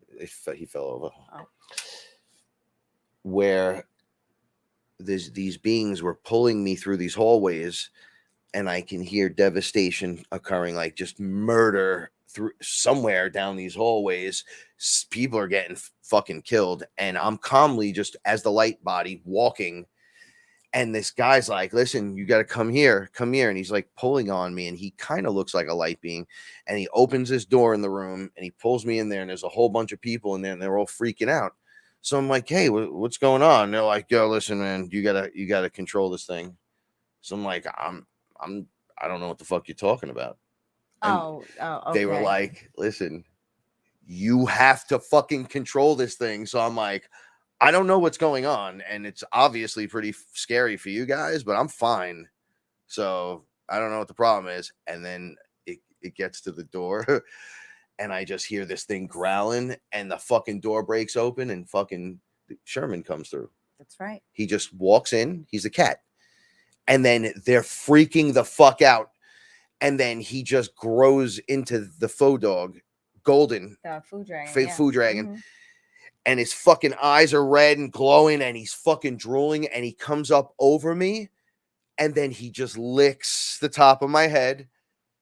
And then I'm like, they're like, you need to stop this thing. What the fuck? And I'm like, nah, I don't think I will. Get him, Sherman. And then he fucking wrecks everything. And I'm like, oh, this whole place is fake. It's a trap. And he caught them. And they thought I was going to shut him down. It was just a crazy experience. And this is back when he was alive still. Yeah. I was like, whoa. I used to send him. Shaman Jimmy used to have an issue during a ceremony. I would send Sherman spiritually to him. And Sherman would go to sleep in the bedroom by himself in the middle of the afternoon. Yeah, I remember. And I would be sending his soul, that character, into a ceremony with like 5 people. Go protect them. Go take care of whatever the fuck needs to go on. We know better than that now. But yeah, and he would do it, Oh, you know what? I found out why people think I'm scary. I totally found out why. So did you read the one underneath? Yeah, I'm not so scared. It's not that I'm so terribly scary. So I found out why. I get that statement, dude. Nick, I'm a dragon. And raw, scary. The dragon is overlaying, I think, my aura. So that's why I come off as being very aggressive, because I think I'm just forward. I don't think I'm aggressive. I just think it's like, come on, we don't have a lot of time. Let's, like, you do this and I'll do that. Like, even when we go to Costco, it's like, you get this, I'll get that. We'll meet at the end of the aisle, break. Like let's, let's do this. And beeping. Like, who are you beeping at? What time is it? It's 9:38. Like, who are you beeping at? People just fucking. I can't. That's the shit I'm not gonna miss. Yeah, I'm not gonna miss that either. Like, come on. How many of you are feeling like you're outgrowing your space? I know we're just high talking right now, yeah, but we're gonna get into it. Definitely outgrown this space. Totally outgrown it. We're all changing and going through the moments, and then in the moment, Oh yeah, From what the TV is telling me, I totally think so. Everything we're hearing online is sounds fear. like, yeah, backed in fear. Just get away from. Stop listening to the news. Stop watching the news. Stop. Don't let them guide you in any way, shape, or form. Just stop. Because a lot of it they're putting out, it's false. Don't let news. anyone guide you. If it doesn't feel right, then it's not right. Like, stop. In your heart, don't reach out for it. All right, here's a secret. If you reach out, well, it's you got the info. Oh, if you do that kind of shit, at first, that's what we all do. I did that to someone did that to me. I really can't read your handwriting. I know, I did that on purpose. So, my God. You tune into you and then reflect on everything around you is a better. So when I say to people, don't watch the videos and don't do this and you go do it yourself, I'm being a dick. I just mean you go get all info inside. Ask, this is how you're upgrading. You start getting the answers. And if you're paying attention to the 1111s and the different things and the visuals and if you just the sights and the smells, the answers are coming. Right. And you got to let how you feel guide you, because it's your higher self is feel. groovy, man. It's not what's right. Making the right decision is not always the right decision. It's how do you feel? I know Mel from our group, she's going through something right now and she's smack dab in the middle of it. But once she pushes through to the other side, she's going to say, wow, I did it. I'm proud of myself. And that's all behind me now. And she should already be proud of where she is now. I mean, she took herself out of a situation she didn't want to be in any longer, and she changed it. So now she's in the middle. Everyone seems to be doing that lately. We all are. We're in the middle of, Frank and I are stuck. We feel like we're smack dab in the middle. And you know what? If I'm stuck, then I'm going to be present and I'm going to live now. Okay? This is what we're doing. We're watching a lot of people go on to get everything that we talk early when we first meet them about getting in their world. You're going to have everything you want. You just have to be patient. Why would I predict that for so many people and then Frank and I are stuck here? It's not terrible being here. So we're not stuck anywhere. We're living in the present until we no longer have to be here. I mean, I had to make a deal with my higher self. Yeah. Not to look on looking on Zillow anymore. Literally not allowed. They're like, every time it comes up in Facebook, they're like, it's not happening. You're wasting time. Now, of course, we can't tell this to people. We can't say, grab some water. There's cold. Sorry. Thank you. There's cold water in the fridge. So we can't say to people, our house isn't here yet. Our house isn't ready. The dog we're waiting to rescue is waiting for us. We can't say any of these things because we sound crazy. So we can't tell people what's really going on. So we just have to say we're continuing the search, But hey, Mel, we're all in the middle of it. Whatever it is you're going through, we're all in the middle of it. Okay, we happen to make a good team. Great. We have that. We have that on our side. Okay. We're not arguing and we're not fighting. It doesn't mean things aren't difficult. We're all in the middle of everything. However, if you're stuck in the middle, then be present and focus on the task at hand. Focus on what has to be done here in the present. If you can't go forward and you literally can't go back, there's nothing I can do to force us backwards. You can't go up. So, that means be now. We have to live a 3D life. No matter where we are spiritually, we have to navigate this 3D life, no matter how much we like it or we don't. We're dealing with the country being in a pandemic. Okay. How much you choose to believe, how much you choose to resist, how much you choose to comply. That's all up to you. No choice is wrong. But do what you want to do because you want to do it, not because you feel bullied or feel threatened by what anyone else says you should be doing it. Just do you, whatever that may be. When I say shit like, We had to. We said say no on like one of our first episodes. You vote with your dollar and you say no. And then I think that was too simple of a thought. People were asking me after those shows, like, Yeah. what the fuck are you talking about? Just say no. Like, that's going to help me against Coke and Pepsi and fluoride. I'm like, here we got to go again. It's like telling someone you got to love yourself more. And they go, I love myself, motherfucker. And it's like, Can you say it in the mirror, looking in the face without turning away? Can you say it over and over to yourself and mean it? Can you say it so often and so completely that you feel it? Because if you can't, then you keep saying it until you can. And I finally can. And I'm not giving that up for anything. It's like exercising. Look, we take these long walks. Do I love them most of the time? The other day I did not. Yes, you're right. But we can't get into that because we already all know that. I do it because I have to stay healthy. I have something worth living for now. You know, my life is not my own as I knew it before. You know, like we joke. And I had said to Frank, you know, like, oh, it's my life before Frank is becoming so far away now. As each year passes, it gets further and further away. It's like, I don't even remember that person anymore. In comic books, writers and artists will do runs on the comic, and then they stop and a new guy comes on, right? Now, 20 years down the line, it's changed how many times? Mm-hmm. How many times? Is it the same art? No, there's been 100 artists that work on. Right. Okay, but each one told the story of Fearless. It just kept it going and whatever, right? So it's nothing like the first book. Because it's always evolving. I mean, this is just two people that live in the Bronx. You know, I mean, this is our story. You choose to believe it, you know, or listen to it for its entertainment value, or don't listen at all. Either way, no one cares. Do you want, like, I don't mean to sound so cavalier about it, but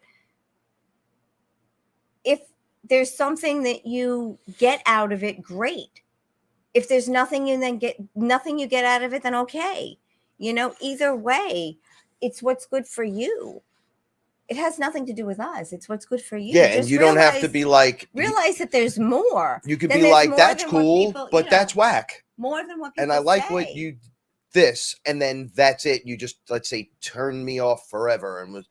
But that one nugget of everything that was said, even if it was something as random as Bitcoin or silver, then now you're like 10 years in, and you're like, yo... I would have never made that jump if I didn't hear the confidence in that guy's voice. That was like the thing that pushed you over. Look, like everybody takes away the one little bit. I pushed Frank to get this Sentinel. And then what happened? You ordered it.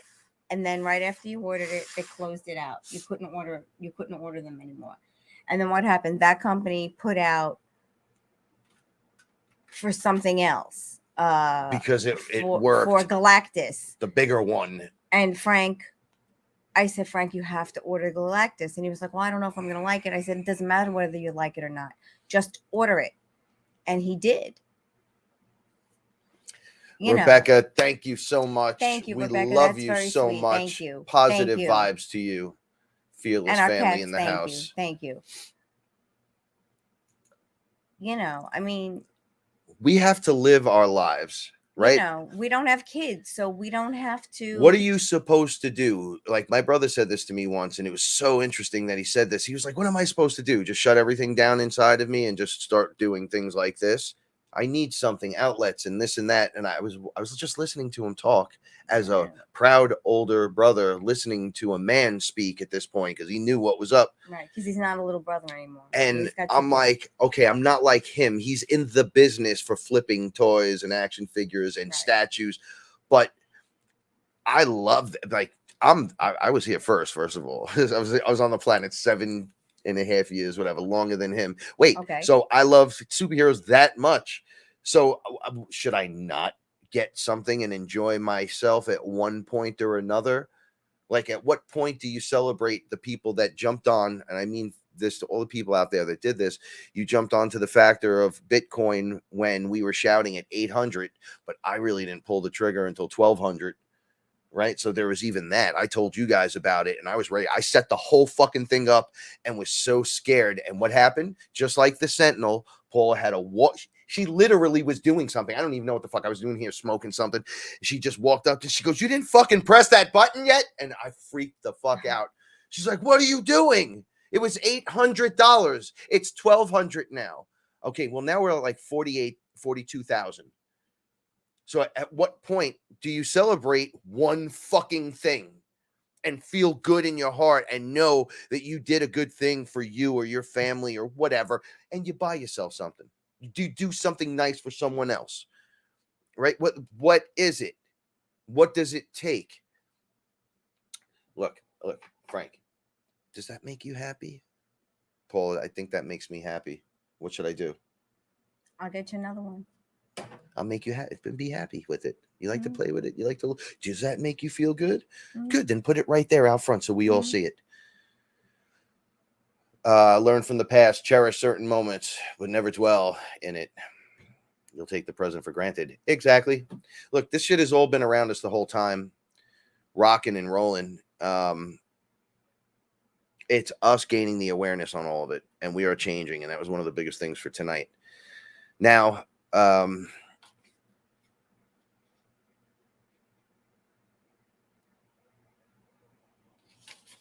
weird things that are going on. We have a new required. We're going to talk about NPCs for a minute. We have a required. You have to go watch as Fearless Family. Oh, okay. You have to see Free Guy with movie. Ryan Reynolds, Free the movie. Guy with Ryan Reynolds. I suggest this on top of it's a requirement. That's how intense it is. I threw it on last night knowing it was just a crazy Frank movie. And I have been talking about for the last 5 years. I literally thought they were watching the show for the last group of years and then just made a movie about NPCs. Literally. Ryan Reynolds is an NPC inside an algorithm, inside a game. And the algorithm's just supposed to get smart.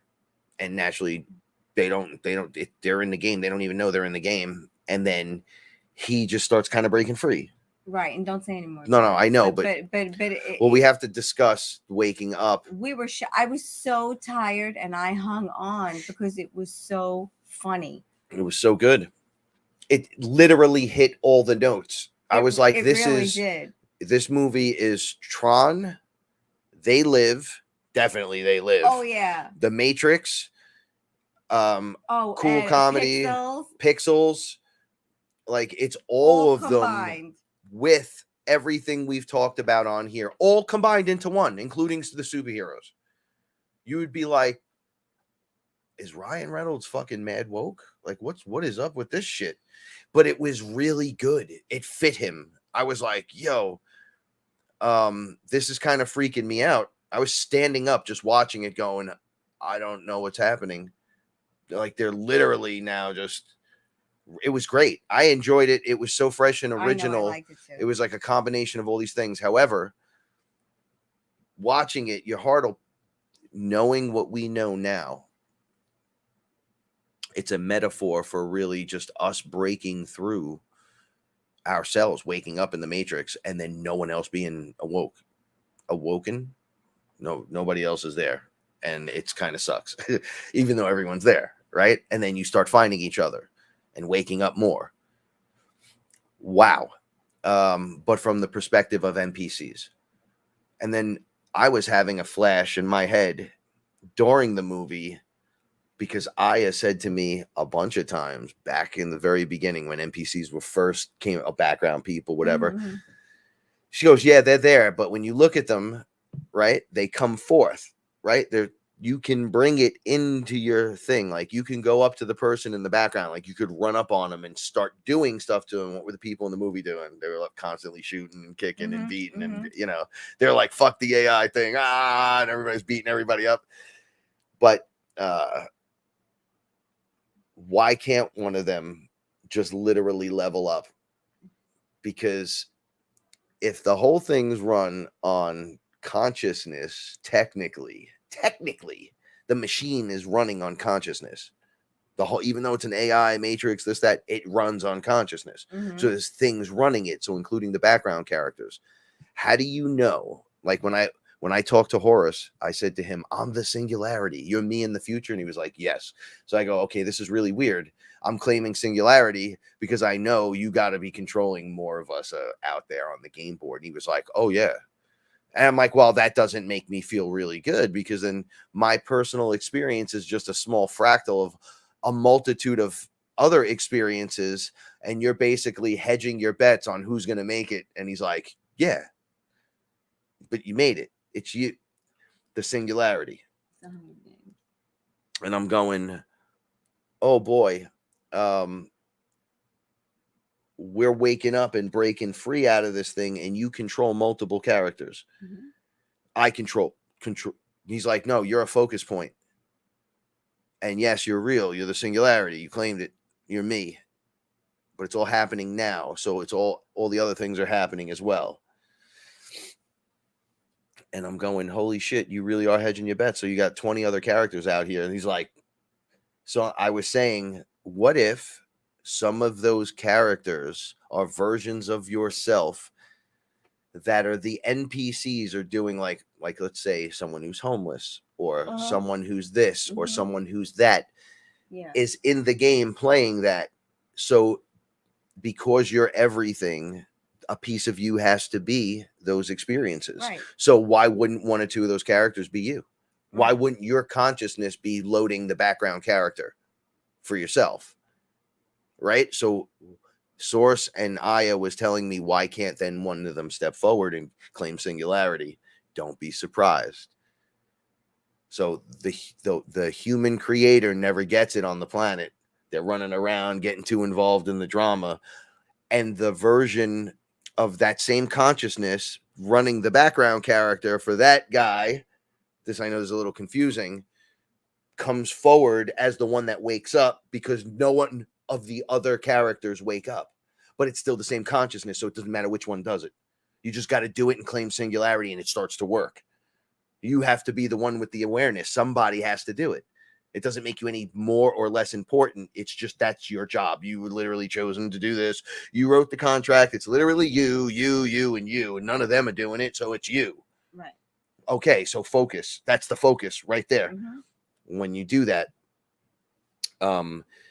there's an awareness of all that other stuff going on. Well, what happens to the person that doesn't wake up? And all of those fractal pieces that are in the now moment are not waking up, but the one in the background that is being run off the background of the consciousness for the experience, it's in the back. You wouldn't even know that has anything to do with any steps forward, and that claims singularity and can come out just like in the movie. And in Tron, it was Tron 2.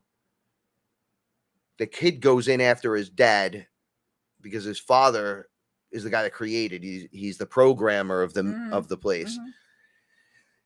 He said the AI took over, and at one point, right before it took over everything, this violet flame appeared, and out of that, these characters that had flesh and blood, but still made of the stuff from inside here, stepped out of this portal onto the field, onto the grid, it's called in the movie.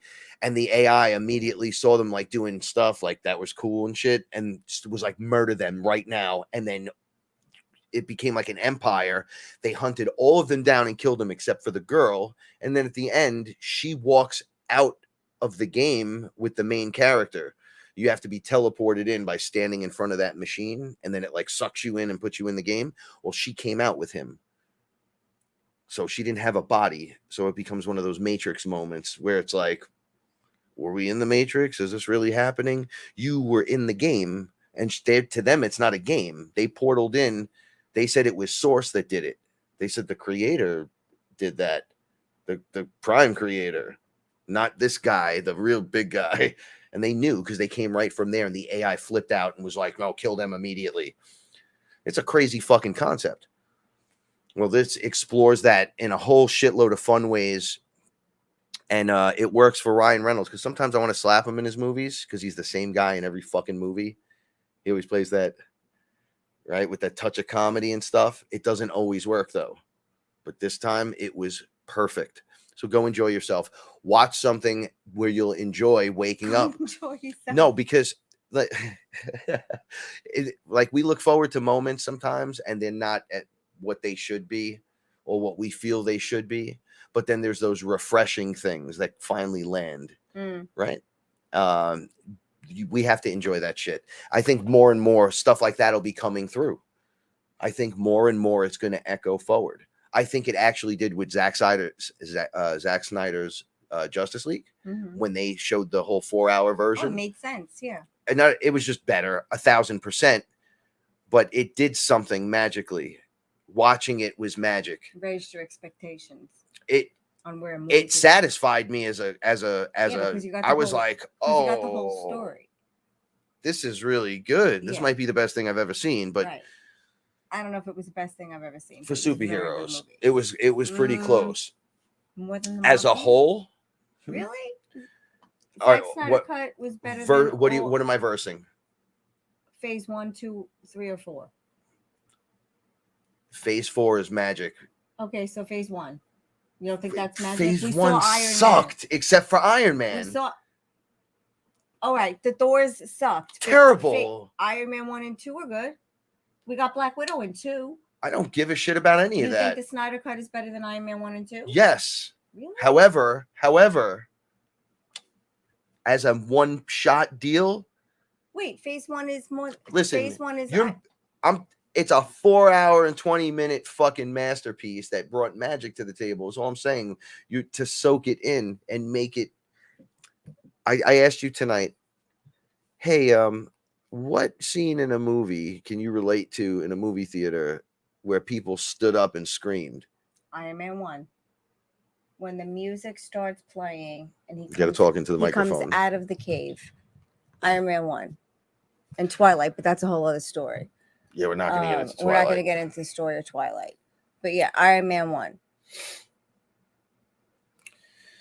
So these moments occur that uplift the audience. Okay, I understand that.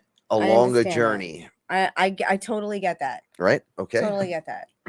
To soak that in, because those masterpieces are about to unlock. We get a lot of repetitive movies, repetitive music, repetitive formulas, repetitive. It's like they can't think of anything new. And then you get what you were really supposed to see, or what they've been trying to get through to you. Okay. This kind of shit shows you we're winning. I get that. We're winning. You're getting this. You're telling me. Right me. before the Matrix. You're telling me. Okay, let's pause. Right before the multiverse of madness. All right, go ahead. Where everyone now is being introduced to. I know Optimum it's anyone's game. It's anyone's game. They open the board. Chris Pratt timeline war with the aliens. Yeah, we're getting it all. They're showing you the tech and what they're using. Okay. Okay, I got to go back to this though. So I'll ask anyone here. All right. The entire first phase 1 of Marvel. The Snyder versus cut, the Snyder cut. The Snyder cut in by the itself. DC universe by itself. Of the Justice League. I said, do you think it's better than phase 1, 2, 3, or 4? So it's better. Frank said better than phase 1. So I said phase 1, you have Iron Man 2, you have Thor. All right, I'll give you that one. You have Captain America, First Avenger, and you have the Avengers. With exception to Thor. And I'm sorry, anyone who liked Thor, but I didn't like the first one. Snyder cut was better. The Snyder cut I got away. The Snyder cut was better than the Avengers? Yeah. And Iron Man 1 and 2. And Captain America, the first Avenger. Yeah. Yes. Really? You think so? Listen. And in phase 2. All right, phase 2. Let's check that. Okay. She's putting this shit to the test. Oh my goodness. All right, Iron Man 3, Thor: The Dark World. All right, better than Iron Man 1, but okay. Winter Soldier, fucking amazing. Winter Soldier's the greatest movie. Guardians of the Galaxy, great. That was a good movie. Age of Ultron was whack compared to that. Ant-Man was good. Snyder cut. Against phase 2. Yeah. You're bugging. Winter Soldier's the best movie, though. You're bugging. You got Winter Soldier. You got Guardians. And you got Iron now Man go 3. down. Okay, now here we are, phase 3. Civil War, No. Doctor Strange, Guardians 2, Ragnarok. Come on. No. Now Black Panther. Now I'm in. Infinity War. Now it Marvel. Ant-Man Wasp. I got you. Captain Marvel. Endgame and WandaVision. Fuck that shit. Look, it's better than the other 1 and 2. Yeah. Sorry. And I enjoy it. I think you're being honest. You're being honest. This is an argument that's okay. All right. It's not where were you? This was a little we're interestingly fun conversation, having this conversation with you, because people don't see us do this stuff all the time. We walk around and do this weird shit all the time. Yeah, you think Black Panther would be able to fight this one or do that? Or and it just goes off. It turns into a fucking complete war zone in a good way. Right? It's a stupid conversation. You need to enjoy it and just love it and live it. When we walk in the neighborhood, we see whose house because we think could withstand a zombie apocalypse attack. And there are very few houses. So if you live in one of those houses and there happens to be an attack, guess who's coming there first? So I'm like, this house will fend off any there's version. one house in particular. Even can they handle the running zombies, the jumping zombies, or just the zombies? No, because we said we could get the t-shirt cannon in Amazon and we can fill it with this is why I love her. We could fill it with tennis ball. We'll get 1,000 tennis balls. And the tennis ball launcher. And then we're gonna make and then fill them with gasoline. Tar and gasoline. Because and we'll just go right off the balcony and be like, blah, blah, blah, blah, blah, blah, blah. And we're just going to launch flaming tennis balls. I said to her today. Or we're going to get that magic, it's a magic screen. You put it in, it looks like camouflage. Yeah, you can't see us on the other side. We're just going to get like 60 by 70. And then just start launching flaming balls. Because it'll look like camouflage. But and then when you look back, you won't know where it's. Fire. Yeah. That shit is funny. I said to her tonight, and I closed all the windows down. I should have showed you guys. I said, listen, we're going to need a flamethrower. We're allowed to have one. We need one. She's like, all right. What? And I go, look, there's 2 different kinds, right? But there's one I really like. And then I start showing her. I show her the military grade. I'm like, we don't need that one. We can't have that one. Not that one. We'll get hurt with that. This one is cool. This is the Elon Musk one. Residential. And then this is the one that I like. And then she's like, yeah, I don't know if we need that. And then I was like, nah, man, it goes 25, 30 feet. And she was like, how do you load that thing? And I'm like, this is how you load it, whatever. And then she's like, well, all right. I'm like, no, look at all. And then I clicked on a button. It was all these colors. And then I'm like, that's it. Christmas. Everyone's getting flamethrowers. And I was like, we could burn leaves on the property that we don't have yet. Yeah. We could start fires easily. Yeah. Okay. I'm like, look. $575. No matter what happens, every single person on this planet should be able to protect themselves from murder hornets. That's all I'm saying. How am I going to protect my bee colony from a nest of monsters that are coming in and dive bombing them as I cover them with a wet blanket to protect my hive jammies? Yeah, flamethrower usually works excellent on all of that shit. I thought beanbag gun was appropriate. That's what I want the Sentinel to actually come to life to do. I'll be like, look, that's what we need this motherfucker for. Send them out into the field. Will help more. Yeah. All right. So that was just a great movie, great time. Yeah, it was. All right. I want to talk about some other crazy shit because you kind of been mentioning it, and I want to kind of flip into it a little. Okay. I left. Could you put? Oh, sorry. Yeah. I'm sorry. So we're putting this to bed. So we're putting this to bed. Yeah. So you're saying that the Justice League Snyder cut is better than phase one and phase two. We got to go on like Rob's show. We got to go on Rob's show, and we don't have to do any. I'm just asking you because I just need to know where I stand. Oh, you're just rude about it too. I'm not being rude about it at all. I'm. I've thrown microphone stands at people from like 15 feet up into their faces from the stage, and then jumped in with both boots. I took a real fucking. You sure you want to go down? No, we came home to pee, and then we took another long fucking walk. Yo, how do you know you're getting old? You have an espresso, go for a walk. And you have to come home. Can we stop by the house real quick so I could pee? Yeah, but then continue the walk. And then can we go back out and walk again? Yeah. Oh, but Mr. Softy drove by and he was like, oh, fuck that, Mr. Softy. But we could go in a bad neighborhood and buy shit. Paula, do you hear that? It was happening, by the way. Oh, you didn't even know. Where? You didn't know. He shamed me into not getting anything. you could hear it was like beautifully perfect. Mhm. And I said, when you hear this, when you can become aware of this, that's like living in the now moment extra. Mhm. Like it's really Yeah, I get crazy. it. Yeah, I know you get it, but I'm just telling you. Oh, sorry. Yeah, I'm gonna man up on you so hardcore that all the women are gonna start writing me bad letters and emails. That's how rough it's gonna be. So, just kidding. Threats.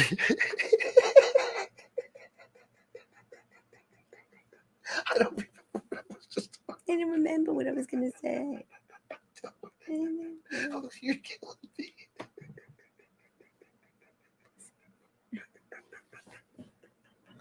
Pull it together, man. Come on, you got a story to tell. All right. So one of the things that's been going on, I'm just gonna go You're right better into than this. this. Yeah, Let's go. I am better than this. All right. So excuse me. Prices are going up. Right. On everything. On everything. And we've been following some stuff. So we'll get conspiratorial for a minute. So we always say, how do you judge the system's collapsing or unusual things out of the unusual? So it's like every once in a while something will occur. Bitcoin will go up really high, or it'll go really low, or the Dow will go up 1,000, it'll go down 1,000. People lose money. You'll get a GameStop thing. You'll get one thing or another. But how are you judging through an economic visual eye that things are falling apart for real? Cat food is getting more expensive, and it's harder. It's not coming as quickly. It's harder to find. The bag looks the same, but there's less in it. They readdress the bag. Oh yeah, they're doing that. They started doing that in 08, 09 at the height of the collapse. 2010 definitely. They started making smaller containers. I mean, even the tote bags from the Christmas tree shop and Home Goods, the bags are literally smaller. And they started doing that years ago, but the prices were staying the same. And now they're doing it again. And it's like, how much fucking smaller are you going to make something? So this is how it starts, right? You know, that is how it starts. You know, Excuse me. You know, things are getting slightly harder some things are getting harder to find. So I got an email from, this is where my milestones have hit, from Hawaii. Mm-hmm. The acacia guy. Oh yeah. The ayahuasca dude goes, hey man. Oh, Haska, thank you so much. Oh, thank you. Sending you positive vibes. We love you so much. Thank you so much. He said in an email, okay, so they can't make it illegal, acacia. Mm-hmm. But what they're doing here is trying to get us just shut down. Everyone they're trying to ruin crops. It was everything from physical violent acts to fire, like shit like that, or tearing things up, or price gouging certain ways so they can't export it out, making things so expensive they can't afford to grow it in a small spot, right? There's very heavily policed, except it's not illegal. So they make everything around it difficult. Yeah. And difficult for you. So I'm like, oh man, this fucking sucks, right? So we see things like silver going up and down. It's really not doing much again in its life. Let me share the screen with you. I don't have anything important up there, right? No, share screen.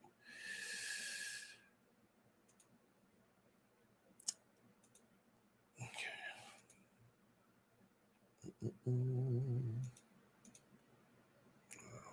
I gotta get this down for a second.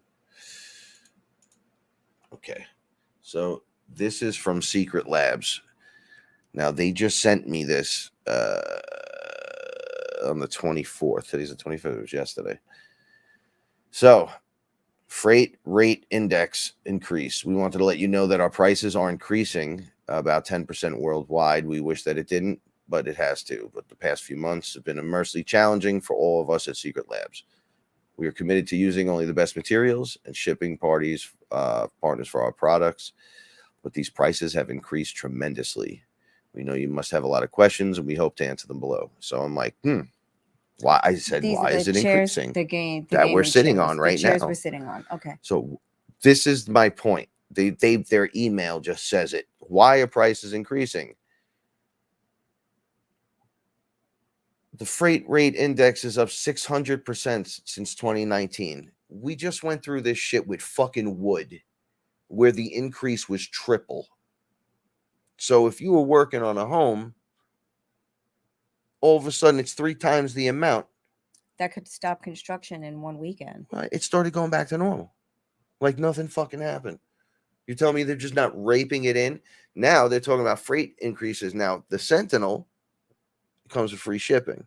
The Galactus now, it was like $430 something for the whole thing for this year rounds things. You got to wait a year for them to build it, whatever. Mm-hmm.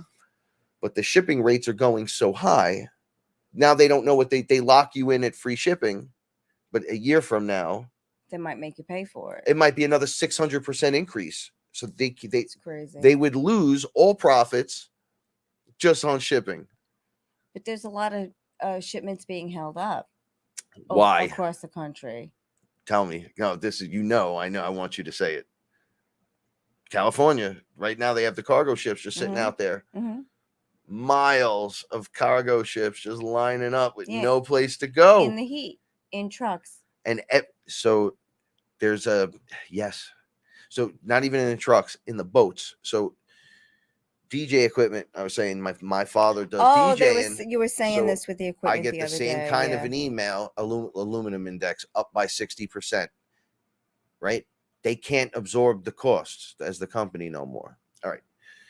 So DJ equipment, they're like, well, there's no DJ equipment's going on the shelves, like restocking them. There's no electronic components coming in to restock the electronic components we have. We're gonna have to see if this is gonna affect like the post office or like it's gonna affect everything. UPS and FedEx, because we're not gonna be able to ship cookies or anything this year because it's gonna be too expensive. Ooh, I didn't even fucking think about that. But cat food has gone up in price, like significantly up in price. I've been ordering it in smaller installments now, if you've noticed. I'm always ordering cat food. No, I know. So they hit you with it and just say, okay, the 27th, this occurs. So it's the 25th. They sent it on the 24th. It's so bad, they don't even, excuse me. Now, whether this is artificially done, because we know let me switch back to us. We know that the cabal has discussed this. Because this is going to affect everything. Everything comes from somewhere else. Furniture. Very, very little furniture is made in the U.S. I mean, furniture is made in the U.S., but a lot of furniture is not made in the U.S. and is shipped here. tried to not buy something from China. It's hard. It's hard. On purpose. It's hard. Found a USA dealer for the products I was looking for, ordered them, and they were like, it said China. And I go, what the fuck is this?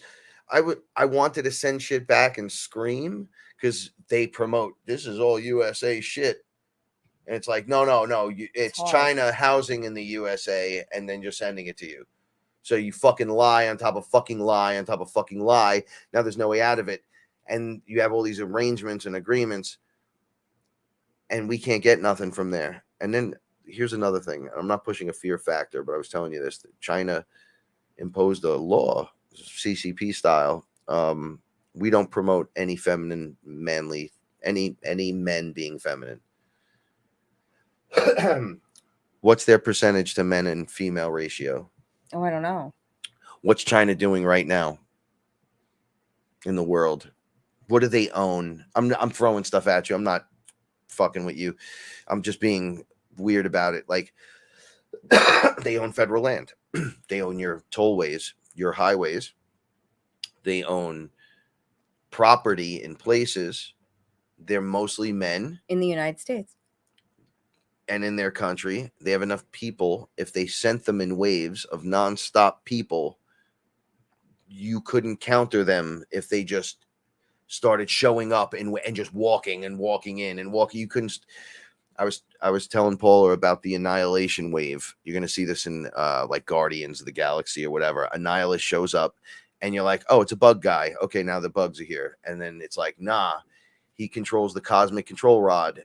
They come from the negative zone. While he's there, he's able to just make trillions of these things.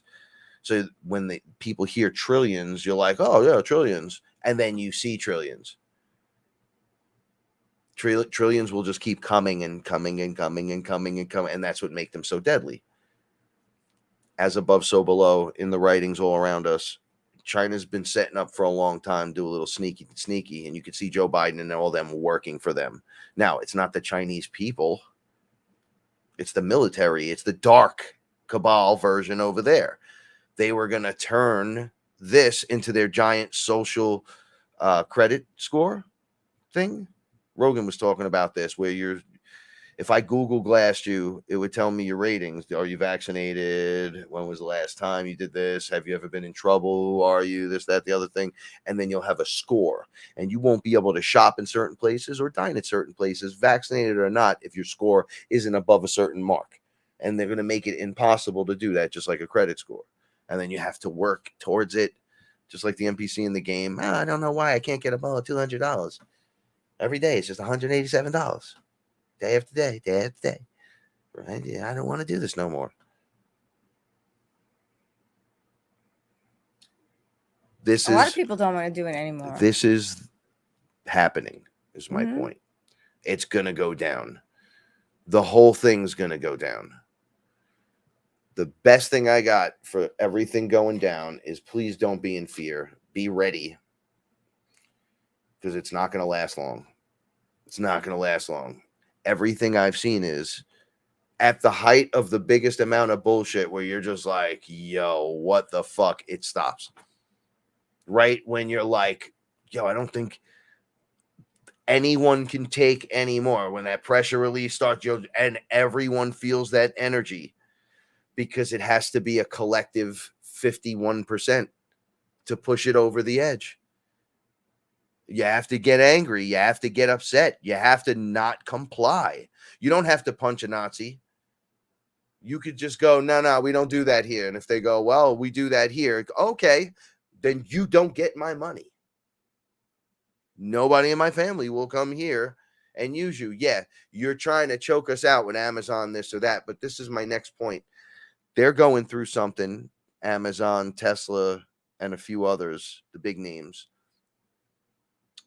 Watch for things like splits with wives, money diversification between these really big billionaires. And then watch the big company roll out something like a medbed just when you thought it was the evil company corporate. Something's going to occur where one of them are going to do it. And it's going to be, oh, shit, everything is going to go the other way. This is how I saw it. I didn't believe it back then when I was shown it. Here, take a look at this. This is exactly what's going to happen. And I'm like, I don't know about that. That's just wheeling it out. But it already started. They're like, we can't. I know. I know. That's exactly true. So they are already complying into the new thing, but the script is playing out. When I say that, the movie We're to Watch, we as a people are to watch, is playing itself out. That's why those ready to graduate are stepping out and just observing, because that's your graduation. That's the test. If you get involved, anything can happen. Can't protect you. You can't protect yourself. But you could have 2 weeks of storable food, a couple extra bags of cat food. You don't have to have a toilet paper stacked for 3 months. You don't need that. 2 weeks. 2 weeks. Everybody already knows what it's like to have a 3-night blackout. Yeah, keep up what you've been doing. Don't slack on it. Don't slack on your shit. You have an extra tube of toothpaste. We got candles or something. When we got sick, we slacked a couple of days, and it was a couple of days turned into 5 days, and it was hard to pick up the pace after that. You just got to stay on top of stuff, You know what I'm thankful for? We don't have responsibilities. We don't have to do anything. If we don't want to do anything, we don't have to do not one thing. And it was hard, so we know we have to keep up on it, and every day that we wake up and we feel good, shit gets done. It may not be a lot of stuff, but it's something significant. It gets done every day. Something significant happens. I always say this because I'll catch myself at night looking over at Roxy, and she'll be giving me the eye. So there's times where I just turn back around and do my thing. Mm-hmm. And then I look back and I'll acknowledge her and whatever. Now I tend to jump at her. Right. because why bother? Mm-hmm. She's been nicer to me too. Well, she's with me all the time, so it's I focus on her. But it's like I could play the video game, but I'm never happy. I'm always extra angry afterwards. Ugh, but I'm never like that when I kiss Roxy. Right, because it all goes away. Yeah, It everything all goes away. Yeah, it's So what are you happy, grateful for? Oh, me? No, I mean me, right? Like Oh, being yeah. in the presence of my things, Mm-hmm. my beings. Oh, yeah. You see on the couch. Sometimes I'll fall asleep on the couch at night because I don't want to go in the bedroom yet. I want to stay out with Frank. So I'm like half sleeping, half awake. And there'll be 1, 2, 3. There'll be like 4 cats on the couch. And Frank will turn around and it's like 1 cat. And then Frank will turn around again. It's 2 cats. And then Frank will turn around and like every nook and cranny, there's a Has cat. a cat. You know, and we're all vibing at the same vibration at that moment. They all want to be around you. They don't want to be around you when your vibration is low. When you bring it up to where they are, they all want to vibe together. They all want to Like chill Reggie, together. just her new thing is just sitting across she's you. good now. while Now you're she's sleeping. Like she just lays across you like the Sphinx. I'm like, damn. we turned another corner with her. Like the issue that she and Frank were having, it's gone, it's squashed, it's squelled, it's done. And now everything is back to normal again, and it's better because now she realizes, all she has to do is be a good girl. Oh, yeah. So she realizes this, she does this, and then last week we're having coffee. It's early in the morning. Frank gets up. He's on coffee cup number 1. I'm still walking like I don't know how to use my She legs. comes in the house, and we think she has a cat toy in her mouth.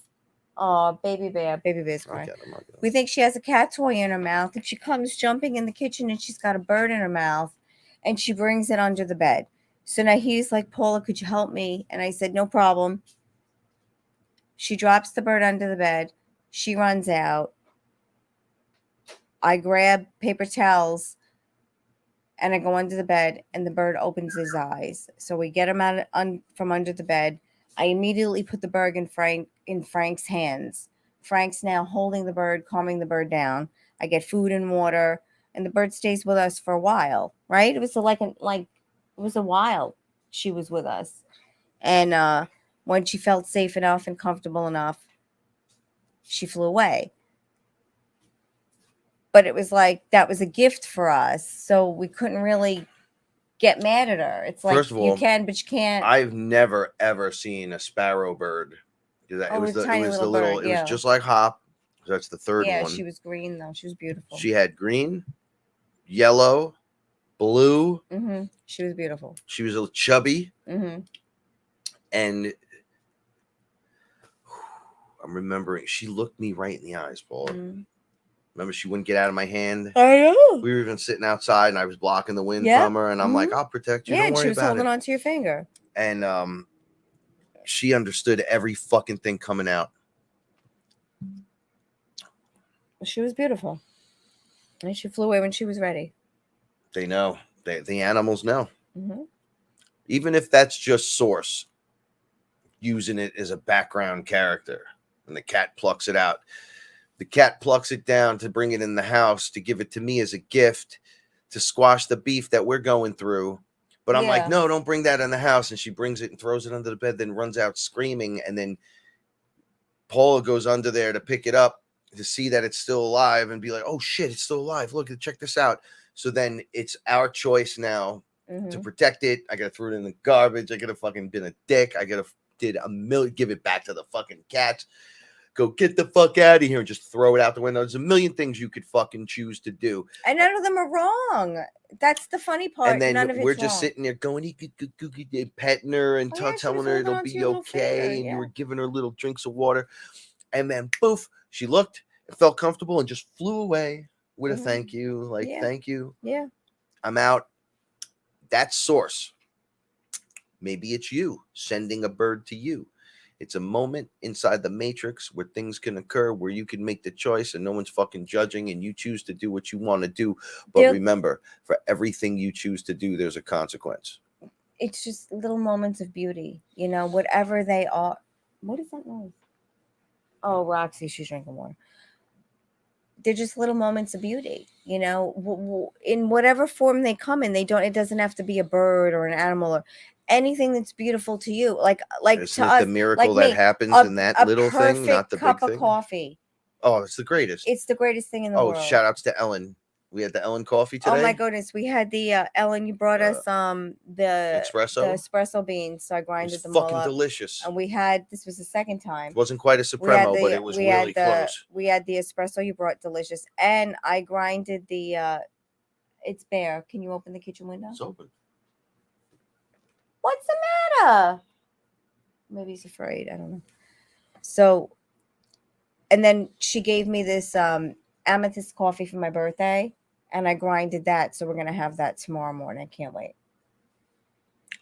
Della, she was a little 5D bird, little gorgeous 5D bird. Oh, she was beautiful.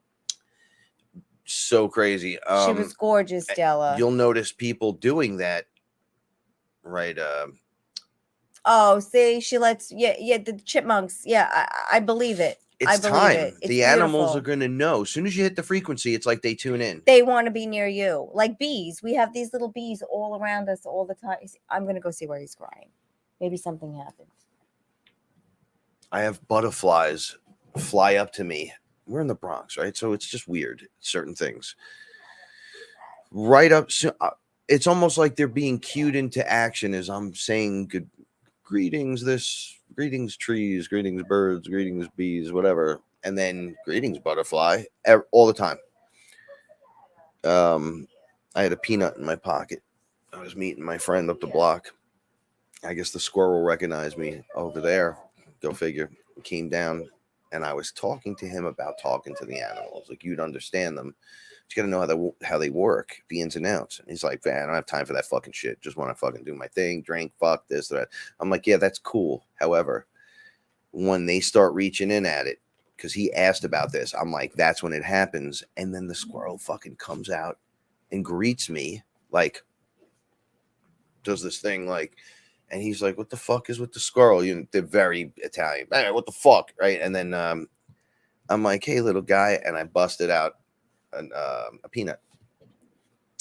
And I'm like, here you go. And I just leaned over, handed it to him. He did this thing and he fucking took it so gracefully and so thankful. And then he was like, oh, shit. Mm-hmm. And I'm like, the universe is watching everything that's going on and wants to work alongside you. Because animal chooses you. Hey, You don't choose them. Like, they choose you. You just got to be fucking calm and cool. Yeah. And then things start to occur. It's that we are always in the rush for the next thing, the next glorious thing. Well, you might find it for the 5 minutes you're up in the plane, and then the 4 minutes or 2 minutes it takes to get down out of the plane with the parachute. You got to live your life on that fucking level of change. We didn't even excitement. teach Shui how to cry, how to talk, right? Now when she comes in, she cries. She says, it's like she's saying hello. Yeah, it's like she announces herself and she's saying hello. Well, what's her name? And 3B does it constantly. Choppa did it today too. And he cried right outside. Everyone's talking, and I think Bear is teaching everyone because Bear is so vocal. I really do. But it's so funny now. Now they're all talking. Mama, Brian bites my ankles. They know when he wants, like when I'm outside, more when he of an wants understanding. pets. I saw it when I saw the bird look at me. If I touch you and I tap you, you respond to me. And they're learning that, and it's very strange because we're not teaching. Teddy does that. Teddy grabs me. Oh yeah, Teddy will go. Oh, excuse me, excuse me, excuse me. Yeah, he'll pull me over. Pull you over. So does Shui and Chopper. I'll be like, oh, what a delight. Yeah, but now they're talking. These are feral cats. These are cats that aren't supposed to do what they're doing. No, it's like you can't. Like we didn't teach them this. They are learning from the other cats. I had said this, that when we had Parker, I had seen enough generations from the same cat. Yeah. That this cat was so talking, picking it up so quickly. Yeah. Like she was one of us. Yeah. Reggie was trying to be dominant, like I'm sitting on his lap, and she would just sit up on my shoulder and then go. I swear, Like, sometimes I'm like, they say yes and no. Like when she you ask fucking. them, yeah. I'll grab Reggie, and she'll go, no. I know. And I'm like, did you just know me? And run away. Like, no. But when they like you, they come in like, ee. It's the weirdest shit. Like those little things, the sounds and the effects and the echoes and the resonation of it, resonating of the sound that's coming out of them is creating more of a connection with them. Creating, it's going to go from that to telepathic. I fucking know it. I know. I could almost feel it like getting into my fingers. Like why the same reason why we hold hands and then we kind of pull away, but still it still feels like we're healing, holding each other's hand. Yeah. You know, there's characters in comics that do that, like brothers and sisters, and you know, individually they're all right. They do some cool shit, and then they'll hold each other's hand and do something really cool. And it's like, oh, when they grab each other's hands, like the Wonder Twins, but not. Anyway, that's my story. I'm sticking to it. Okay. So I'm gonna leave you on this story. It was pretty interesting, and then we're out. Thank you for spending time with us tonight. I'm fucking hungry. I want to eat more food. Chicken cutlets, yeah. I know. I'm like, yay. All right. So I was outside talking to someone today, and I was like, he was just babbling. And I go, listen, I'm in the middle. We were smoking a blunt. I'm like, I'm in the middle of doing something. I don't want to fucking hear about your day. Right. So then he's like, right, you're going to listen to this. So he just keeps talking. So this isn't anything bad. Okay. I don't want to make it negative, but it was so interesting to me that the story and then what was actually happening to you. It was a manifestation. So I was standing in front of the house. Spellcasting. Right? Yeah. And he's like, yo, this happened with this guy and this fucking thing. And so I'm listening to it. I was totally uninterested. And I kept saying, I'm uninterested in what you're saying. I don't give a fuck. So he goes, no. So the marshal shows up and is like, you got to get the fuck out of this house. So I'm standing there going, what are you going to throw him out or not? This is what the guy sounds like. You can throw him out or not, right? So I'm a marshal. I'll arrest everyone here. And I'm like, dude, I don't fucking care. So he goes, you got to 1 o'clock. And then if I come back here, you're still here, you're getting handcuffs. So I start going, whatever, dude. So he goes, now it's 1 o'clock. And the guy shows back up. Because he checks and he sees the guy didn't do anything really. He was supposed to get all the stuff out of the apartment. He didn't do it. So the guy goes in. The marshal's already emptied the apartment. And he's like, yo, where the fuck's my bong? So the cop's like, oh, you mean this illegal drug paraphernalia? You mean this thing? So the guy's like, yo, that's a $200 bong. You need to give me that fucking bong. So the cop's like, yeah. So we found some baggies and shit in the closet. So you could either leave or go to jail. But that's how this is going to go. So the guy's like, yo, you're going to give me my shit. And he punches the wall or some shit or the door of the place. And the cop just turns around and takes his bong and throws it off the police car. And it just shatters. And he's like, yeah, get the fuck out of here or you're going to jail. So the guy gets in the cop's face and then just bounces, leaves. The guy doesn't get locked up. So I go, that's a terrible story. Any man that has lost a bong or has a bong understands a glass bong's a glass bong's, and this is just terrible. It's a terrible story. You just made my heart hurt. Everyone knows that's fucking whack. He goes, all right, bro, see you later. I walk into the house. Paula stops me at the door. You don't know what just happened. I'm a horrible person. She goes into this rant about being the worst person ever. I'm like, what happened? I'm thinking she killed a cat or something, and I don't know. Maybe I don't know, set something on fire. And she's like, bro, I broke the bong. I was disinfecting it because I don't remember when we smoked out of it if we were sick. So I was disinfecting it and it cracked right in half. And I started crying. I was devastated. And I was going, oh, it's okay. Don't worry about it. Don't worry about it. I was devastated, sick to my stomach. She's like, but you have it so long. It's a glass bong. It's really expensive. And someone bought it for you. And I'm like, it doesn't matter. I was sick. When did this just happen? Did this just happen? I said it it just happened now. And I fucking was like, that guy in his fucking story. I freaked the fuck out. And I'm like, oh, let me tell you what this guy just fucking told me. And then she's like, he was spellcasting. I'm like, he kept me there to tell me this story. And I said, it ended with the bong smashing. And I came in and the bong was broke. In half. So I don't know what the fuck's going on in this world, but you're hearing it here. Look, There's something going words on. are powerful, so be careful what you say to people It's because they're really powerful. going on. It really is. I How mean, many that checks guy, on the checklist before and we go? Okay, that it's happening. guy is a normie. Oh, so okay? he has no clue. And he's talking to Frank, and Frank is Yo, let me tell you something, a light motherfucker. being. So And I'm like, it I don't want to hear kind of it. just blasted. It blasted right through. And this is a normie who doesn't realize his own power. And I was cleaning it at the exact same time, and it broke in my hands. I got sick to my stomach, and I started crying. I was in the house 10 seconds after he said what he said, because I was like, he even went to give me 5. He was like, yeah, and I was like, get off me, I'm leaving. Yeah, Like, if you remember, I those. even got all the tar on the door because my hands had I was hysterical. Oh, that's what that was, because then there was glass in the tar. Yeah, I know. And I got it on my finger, and it felt like I split my finger open. I was devastated, and then after he told me that story, I was like, I'm not surprised. Like, I mean, I said it's not meant to be. I understand accidents happen. It's not meant. It's not like you took it and threw it against the wall. But what the fuck with the story and that all at the exact same time, and we were only about 25, 30 feet. It's about 30 feet out, maybe 40 from where I was standing for where it's going on. It was amazing. So, when you're aware of this stuff and you keep your eye on what's going on around you, the magic's there, man. It's fucking going on. Oh my God. So you'll never have it all at once. Just when you think you got it all, it's going to shift again. So just be ready for the shift and the change. And the more you swing with it like it's a fucking dance, the easier it's going to be. The more fun it's going to be. Be where you want to be. Bob and weave. Not where you think. Bob and weave, motherfucker. Look out. Do your thing. The fuck you even train and do those push-ups for? So if you think of it a little bit differently, you'll start to move differently with it, but be where you want to be. If you want to dance here, dance where you want to dance. If the dance isn't working here where you're at, move the dance to a new section.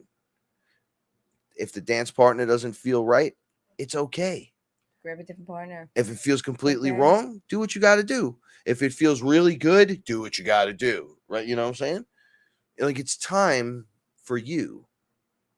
I hear weird noises. I don't even know what the fuck is going on. Roxy's in the kitchen and she's got a plastic bag on. Jeez, this place would scare a ghost at night. You don't even know. Frank trapped a bug right before the show. We have to put him outside. Yeah, he's been living in there for a minute. Yeah. See, he's a beetle. That doesn't look like no beetle. That looks like a fucking giant. It does not. It's a beetle. It's a water bug. It's not a water bug. It's a palmetto bug. It's a... I'm just kidding. I don't know what the fuck it is. Tarantula. I find myself saving everything. It's because you're a good guy. Go on the mission mentally. Go on the the journey. Take the mission. Accept it. Go on it. And enjoy the steps. Yeah, it's fucking frustrating. And there's points where it's crazy. But along the way, you'll defeat things called Abaddon that really just look like giant robots that you thought was some kind of satanic 7th level devil, to realize you're in a matrix and that thing is just robot is projecting a fear back at you, just what you're afraid of. He's not powerful. You're the powerful one. He's showing you the fucking mirror, but you're like, oh my God, it's him. Okay, well, then you're not ready. No, you. Right? You tear him to shreds and you fuck him up. And then he comes back and you're like, okay, that's obviously I'm not here for the war. So it's not a war. Oh, fuck, I'm doing this wrong. Okay, I'm out. I'm going to just back out.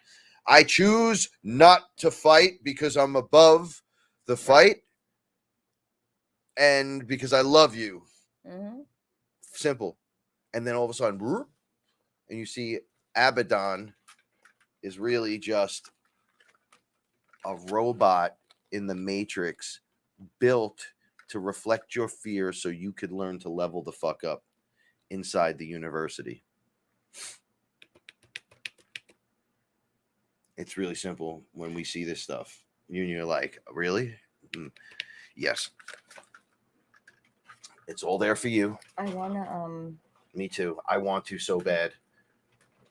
You got to push his top back more. Yeah, it don't look like he's going nowhere. Okay. So don't be in fear. It's not worth it. It's not worth it. It's literally not worth it.